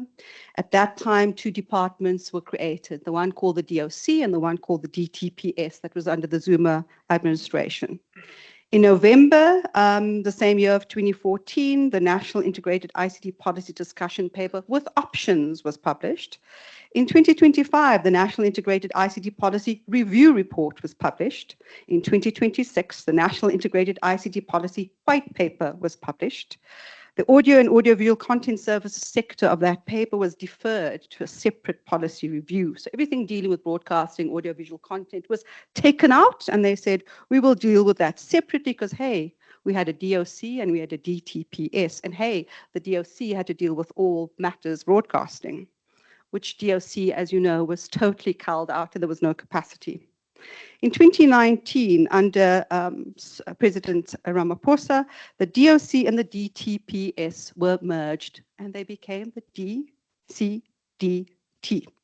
In 2020, so there was just a gap, 2017, nothing happened. In 2020, the draft white paper on audio and audiovisual content services was published. In 2021, public hearings on the draft white paper. In 2022, a colloquium on the white paper. In 2023, an updated draft white paper, this time renamed the Audio and Audiovisual Media Services and Online Content Safety. In 2025, an updated version of that draft white paper on audio and audiovisual content services, media services and online safety was published, and we all made submissions in September 2025. It has been 14 years, honorable members of parliament. It's been 14 years of an absolute vacuum, 14 years of no progress, 14 years, and the only last piece of broadcasting policy that actually happened with us oldies here was in 1999. So how do you think we feel, Michael? We feel like we all do in this room, let down. We feel like we didn't course correct when we needed to. We feel like there's no leadership. We feel like there is no enabling provisions any longer. We feel like there is no regulatory certainty. We feel like there is no research, credible, available for us to make informed decisions because, hey, we love telling the regulator it must be evidence-based research. And hey, we don't have the evidence-based research. Thank you. Isn't this a wonderful member of parliament helping me here? If only we could help each other more. And so no surprise that we're all sitting here, and it's so wonderful to hear us pontificate and theorize. But when honorable member of parliament who addressed us this morning said, diagnosis time is over, it's time for action and for solutions. So what are those solutions? Honorable members, we spoke to the DCDT a few weeks ago, Julia, you'll remember, and they spoke to us about the ECA amendments, which ECA amendments, as you would note, do not refer to this very vibrant, amazing sector we all come from, that we invest billions into content creation and employment and capacity building, etc. Silence. And yes, Michael, after we had made many, many overtures to the Department of Communications to coalesce, to get together experts like yourselves, to begin to push this forward, we were struck with thanks but no thanks. And yes, when we did say there are low-hanging fruits, make these amendments immediately that deal with issues of ownership, which Michael and I were regulators under Mandla Langa, and that was settled almost, what? 2004. Thank you. Never happened. Never happened. Nothing happened. And so we're sitting here with an ECA amendment provision where quick wins could have been gained, and they didn't happen. Stony silence again. The story continues. We're all storytellers in this room. We have many, many tales to tell. The biggest tale here is we failed to course correct. The biggest issue here is a lack of leadership. The biggest issue here is no political will. The biggest issue here is the silos, the lack of transparency, the lack of openness, and all the while the economy is bleeding, and all the while we've just come out of COVID-19. I don't think people realize what that meant to all of us. I think we do, right? What it did to the sector, what it did to this industry, and the losses.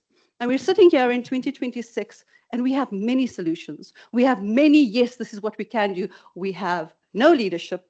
We have no will. We have no one to say, this is decision, and we're moving. Because we sit in a room, as Corin has just now very eloquently reminded of, we sit in a room where conversations are shut down because we're afraid to make the very bold decisions to take us forward. All of us in this room, colleagues, have been walking this path for 30 years. It pains me that we have to have the same old sing-song. Can we just go into solution mode? Can we just have some guarantees that this minister or the next minister or whichever minister is willing to listen to the experts in the field who can provide the framework, who can provide the research, who can provide the data points to take us forward? So that's how we feel, Michael. Okay, tell us how you really feel. Dan, you know, at the end of the day, guys like you get involved because of the failure of policy. Is it not true? I mean, when things end up in court, is it not, okay, sure, it can be vested interest, it might not just be about policy, but what's your view of why the litigation that you've been involved in? I know you haven't been involved in all of it, but in some of the key, why do you think it's emerged? And what do you think the root causes of it are? Michael, I think we're all going to sing on the same, from the same hymn page. Having listened to Nadia about not only the vacuum, but the lack of political will. And I was involved in the two pieces of litigation, acting for MMA and SOS, and I'm currently involved on the steering committee representing them. But we're ageist here, we can't deny ageist, so I'm going to go back. And perhaps it's something the honourable members will listen to. When the last piece of legislation was drafted, the ECA, there was no antagonism. The department saw us actually as allies, as friends, as fonts of knowledge, and they relied on us. It's now become a totally adversarial and positional situation where the department sees us as enemies. They do not believe we have anything to offer. And if we do, there's something behind it. Why are we saying that? What is the vested interest? And of course, there are vested interests. We have to, you know, we have to accept their vested interests. But it's not only about vested interests. So we landed up in the litigation precisely because the government wouldn't listen. They could have listened. The minister took a positional stance, and we ended up in court. Thereafter, and after the constitutional judgment, which obliged the government or the department, let's put it at the department, to consult with MMA and SOS. What happened is I personally wrote to the minister 5, 6 times, raising issues, raising the missing middle, asking for information, and I was met with stony silence. There was nothing. There was no willingness to participate. Had they done so, had they actually listened to ETV, who has a commercial interest, unlike MMA and SOS, you know, we know that, we accept that. But what ETV's position was, we're actually here, we're on the same page. We want digital migration to happen, and we're with you. But if you listen to us, we can tell you how it happened. And if they'd listened to them 5, 8 years ago, we would have digitally migrated years ago. Yeah, now look, I'll come back to you, Corin. I mean, the thing is, what I would like to, I mean, obviously it's very difficult to avoid pointing out these absolute chronic shortfalls in consultation, policy development, drafting, and implementation. But we are here also to try and provide solutions, and I know we all have in our very different ways, but I do think your point about the trust thing, I think it's a very real issue. It's a concern because, this government represents all of us, and basically we certainly as an industry, which is an industry which was absolutely thriving in the 90s and the noughties, is now basically being hamstrung, not just on the digital migration issue, but versus Netflix, versus Amazon, versus all these streamers, YouTube, not regulated, not any bit. Okay, they can do whatever they like. They've got no obligations, no editorial obligations like a lot of our news organizations have. Yet the people with the most obligations are not protected. And I think that's where we are. And I think if maybe, Karen, one thing is to actually say, listen, let's get government to look at broadcasting as something that they can use as a national champion situation. How do we champion South African broadcasting, South African content, audiovisual industry? Take it like that instead of being us versus them. Yeah, I mean, I agree. I think what needs to happen is that this whole conversation needs to be redirected fairly and squarely around the public interest. And the problem is that when these discussions don't happen in the public, they happen privately. And it's in those spaces where vested interests are able to exert undue influence. And we can only surmise what those are. One suggestion is perhaps around if DTT is allowed to collapse, then there's a use it or lose it clause. And that frequency can arguably be auctioned off to the telcos. So maybe that's, I mean, I don't know, I'm surmising here because we don't discuss these things out in the open, which leads to all these, thinking. So I think honestly, where we are right now is that it has now become incumbent on us as civil society, the portfolio committee, the broadcasters, to put in place a mechanism through which we can collectively and democratically find our way out of this mess. Because if we don't do that, we are heading to, I don't want to be over dramatic, but we are heading towards a potential collapse of DTT. And that the collateral damage could potentially be the free-to-air broadcasters. There's some of us that are saying that if DTT is dead, let's hold on to analog transmission for a while we segue to DTH. I mean, only 30%, well, this is an anecdote based on a discussion that I had with the head of communication in the African Union, who said to me that less than 40% of countries in Africa have achieved a successful migration. Namibia, our border, has just abandoned DTT. So why is it that we constantly told by government, oh no, the ITU, and we're like an international pariah because we're the only country left in Africa that hasn't migrated? That's nonsense. Yeah. So, yeah. So, I mean, look, that's one mechanism. I mean, one of the things that, and I don't know if there's anyone from Centec in the room here. Yes, there is. Yeah. Okay, because, hi. Okay. Because I think that Centec's been placed in an invidious position, okay? It's not its fault that it hasn't been properly regulated for 30 years, that tariffs have been disputed, etc. It's not Centec's fault that it's been required to implement this policy, so I want to make that clear, okay? But at the same time, I think that Centec's got to be part of the solution somehow in this discussion, and in terms of leadership, because what I found is, when you spend a lot of money on something and it doesn't work, you can either go two ways. You can say, you know what, it's not working, let's cut our losses, let's go to the next best thing.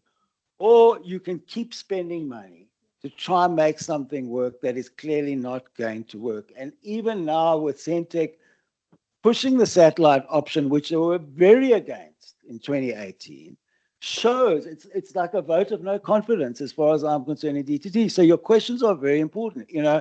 I think that even if they auctioned off the frequencies, maybe that money can come to broadcasting or public broadcasting community. Maybe there's a quid pro quo there. But I mean, from when I last looked at the statistics, DTT is still the smallest distributor of broadcasting signals in the country. Analog is bigger, satellite is bigger, and you could even argue the internet is bigger in terms of look at the SABC's YouTube figures, okay? Look at how many SABC is listed as one of the biggest online news sources, and look at the latest digital news report. They're one of the biggest online. So you've got all these other platforms that are clearly bigger and getting bigger, but we are still driving down this road. So Nadia, if I can, because that's when Michael moderates. This is what happens. It becomes a very lengthy conversation. But I think the issue is, because we've got honourable members of parliament here, and I said it's been a 14-year vacuum. That's just us in the room. When Michael talks about what's happening with the rise of digital online streaming services, etc., the issue of regulatory parity, which you spoke to, leveling the playing field, this is now real time we're talking about. Audiences, and the wonderful professor talked about, where are they going to? They're reorganizing themselves. They're finding places to go. They're finding places to get their content, etc. But the single biggest investors in content creation in this country are licensed broadcasters. Whether you like it or not, they are investing in the content we're all seeing and consuming and loving. Whether they're on the most incredible community broadcasting services, both radio and television, the public broadcast and commercial players, they're competing against multinationals with very deep pockets who, as we're sitting here now, are busy orchestrating and writing their defenses to whatever policy enablement you're thinking about. So, to Michael's point, they don't contribute the way all our broadcasters do into the MDDA, into USAF, into any of that. We don't know what the tax regime is. I don't want to venture into that. The markets competition thing that came out, wonderful recommendations. But if we're solutions-based, and to the point that Michael has just raised, Centex in the room, is in the room, the SABC might be in the room, it takes people to get into a room to make a decision in the best public interest to move us forward. We would not have matured as a democracy of 30 years if we're not willing to say we made a few mistakes. Can we course correct? What are we saying to ourselves? And we kick the can down the road. And all the while we are bleeding. We are bleeding on jobs and opportunity of young people who are turning to podcasting because they're saying there are no other options. To young people saying, can I get another community radio license, ICASA, please? And sometimes, regrettably, just to churn out a lot of nonsense. Because I think the other thing this conversation needs to really grapple with on public interest and what is public content and what we want to consume as South Africans within our constitutional democracy is not more of the same. And certainly, I'm hoping, is not more of the global north stuff, which regrettably, because of these big gaps, all our young people are obsessed by. We're in an influencer economy. What the hell is that? We're in an age where we cannot do pure advertising. None of our broadcasters can deal with pure advertising and cost per minute because they're competing with these online people, because everybody has to go digital. And guess who's doing those adverts? These influencers, these marketers. So I represent people who all have licenses, license conditions, abide by a code of conduct, adhere to editorial control. At every turn, they are regulated. And guess what? Every time there's a new crazy thinking through whichever minister, the first ones they come to are licensed players because you know where to find them. You can't find any of these others behind some weird gray something. So I think we need to have some hard conversations around our economy, around reinvesting in what we're trying to achieve here, because as I said, all of us in the room, guys, we're like-minded. We're preaching from the same choir hymn sheet. Yeah. And it's frustrating to me because like Michael and Dan and Crown, we've been at it for 30 years. And we cannot be sitting now in 2026 and seeing the next generation have no opportunity, because the enabling provisions are just not there. And when they are there, I remember the old saying, don't be a muhu. That's what we have. We have people who are so afraid to just venture forth and do the right thing. So I'm frustrated, Michael, if you want to know how I feel. And my members who are in the room will tell you how they feel. Yeah. But we've been standing here saying the same thing, Dimitri, for a very long time. We know what needs to happen. We've put it down in paper numerous times. They have fallen on deaf ears. Yeah, agree. But I also took your point that I'm talking too much, and I'll take that under consideration. just Dan, to go to Dan, but then asking a question for all of us to take it into a more positive frame. Okay? We're sitting here in 2030. What does success look like? If we're in 20, like what, in basically it's only like 4 years away, so it does not that far, but assuming we could fix, what does the SABC look like when it's fixed? What do these policy things look like when they're fixed? Should we not be thinking like that way and say, where are we going to? Because I think there's so much frustration and there's so many different competing interests. It's hard to look at that sort of, regulator on the hill, shining light type situation. So maybe, Dan, what would it look like if all of this stuff was fixed? What would need to happen? What would need to happen? Michael, I'm looking at my glass and it's half empty. And when Nadia was talking and I was looking up there, the topic on Summit and the future of public interest television, there's quite a depressing scenario, in fact. And the depressing scenario is this: we had a really good white paper in 2020. It was a fantastic start. I was looking at Anon's work, really. We had a really good start in 2020. And it's all been lost. 6 years down the line and it's all been lost. Had it been taken on seriously, we could have been with an ECA Amendment Act or a new piece of legislation entirely.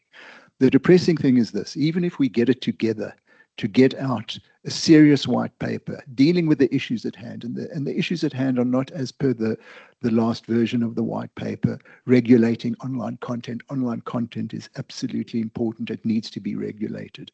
But the issues are, where are we with OTT services? How do we compete? What is the future of public interest television? And public interest television is free-to-air television, because only free-to-air television has public service obligations. So we get a white paper.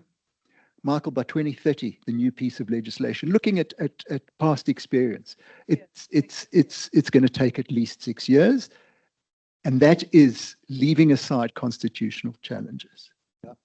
So we have to look. We have to look elsewhere in terms of the future of public interest television. And I have to say something: is that ICASA hasn't helped. It hasn't helped the free-to-air television broadcasters at all. In fact, by delaying in regulating Syntec for well over a decade, despite it finding that it had significant market power, by looking at the pay TV market and finding that MultiChoice had significant market power and not regulating it. It is by saying we need new advertising regulations, having hearings, and then putting in the same regulations, not assisting, no soft touch, no light touch. We're not looking at a very good situation. I think it's a very good point. I mean, I think we're not just putting the issues at the door of the policymaker developing legislation. The regulator has compounded the issue in this absence of broader policy by not really protecting broadcasters in the way it should. But Karen, back to you. So what does it look like in 2030? Okay, so I'm still in doom and gloom mode. So the C word is, collapse. Like, we've seen various sectors in South Africa on the verge of collapse. Let's face it. I mean, water, film industry, ports, harbors. But in the last couple of years, there have been some really interesting developments around the country coming together, because we're South Africa, we're a great country, coming together to say, no, we can actually pull together. We can work together to avert this very gloomy scenario that is facing us. So for me, what a very positive, maybe it's not a long-term thing, but a very positive short-term thing would be to put that together, to say, let's come up with some kind of public-private partnership that harnesses the incredible expertise in the sector, working with government to get things back on track. Because the way things are going right now, we are going downhill at a very rapid rate, and there's only one trajectory that looks like. Okay, I think we have to jump for questions. I don't know how much time we've got. Well, I'd say about 10 minutes because Isak is coming through and then we've got lunch.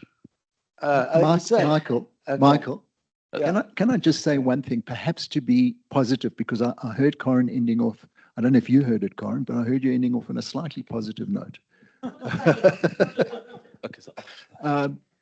That I think we need to harness that positivity to really all work together and for the department not to see everyone as enemies. And that includes the lawyers, even though we've been in litigation, we're not enemies. And let me give you a good example, and it relates to what has happened now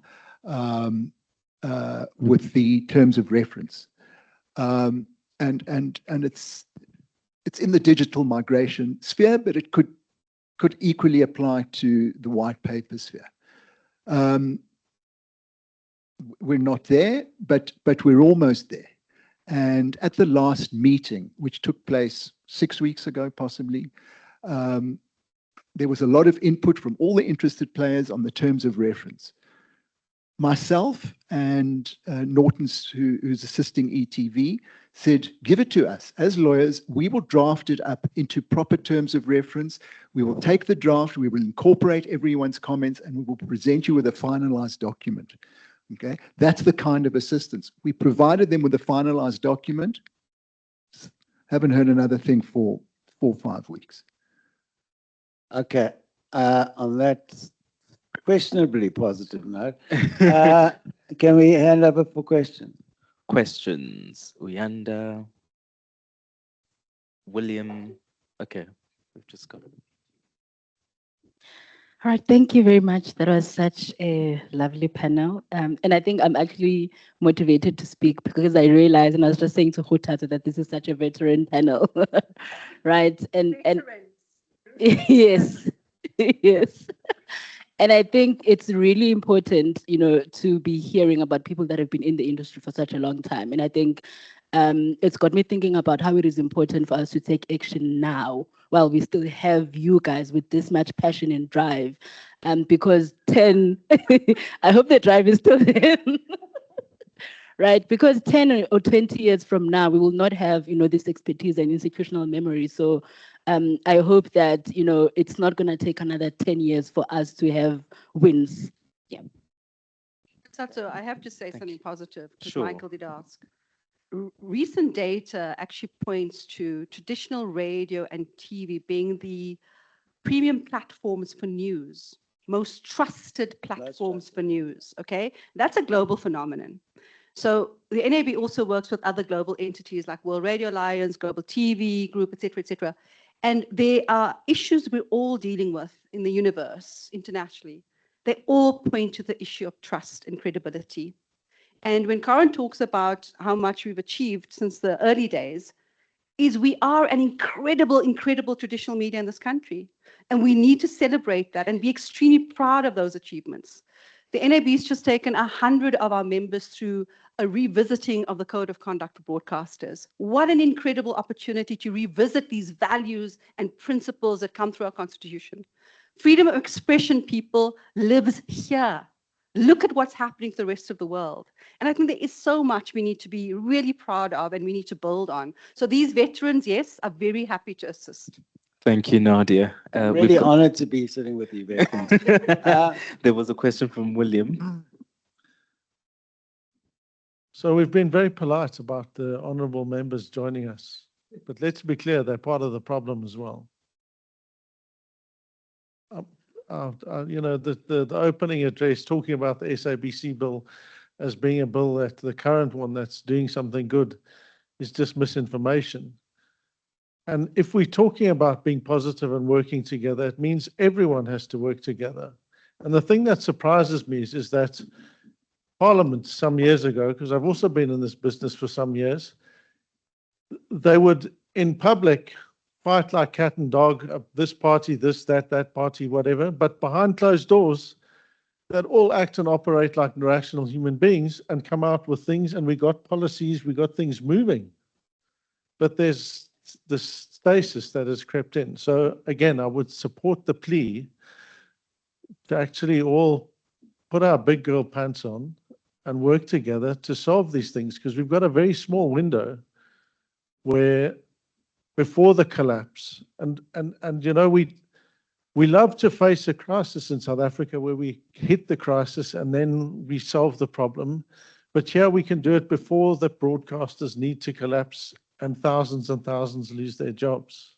Yeah, you know, just to go back to UDF days, you know, things that caught attention were crisis action committees. And I think there is, very jokes aside, I think there is a room for an industry crisis action committee representing key parts of the industry to be able to engage with government and parliament in a representative way, but also isolating that there is a crisis, yeah, and that we can work together to solve it. So on that point, I think we can end it. Thank you very much. Well, thank you, Michael, and the panelists. Please give them a round of applause.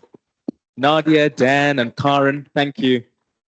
Thank you very much indeed. So my understanding is that Isak will then go up after lunch, particularly because his lightning talk is inextricably linked to session 3. So I don't know if lunch is ready. Oh, Carol comes bearing gifts of gold, fruit, frankincense, and myrrh.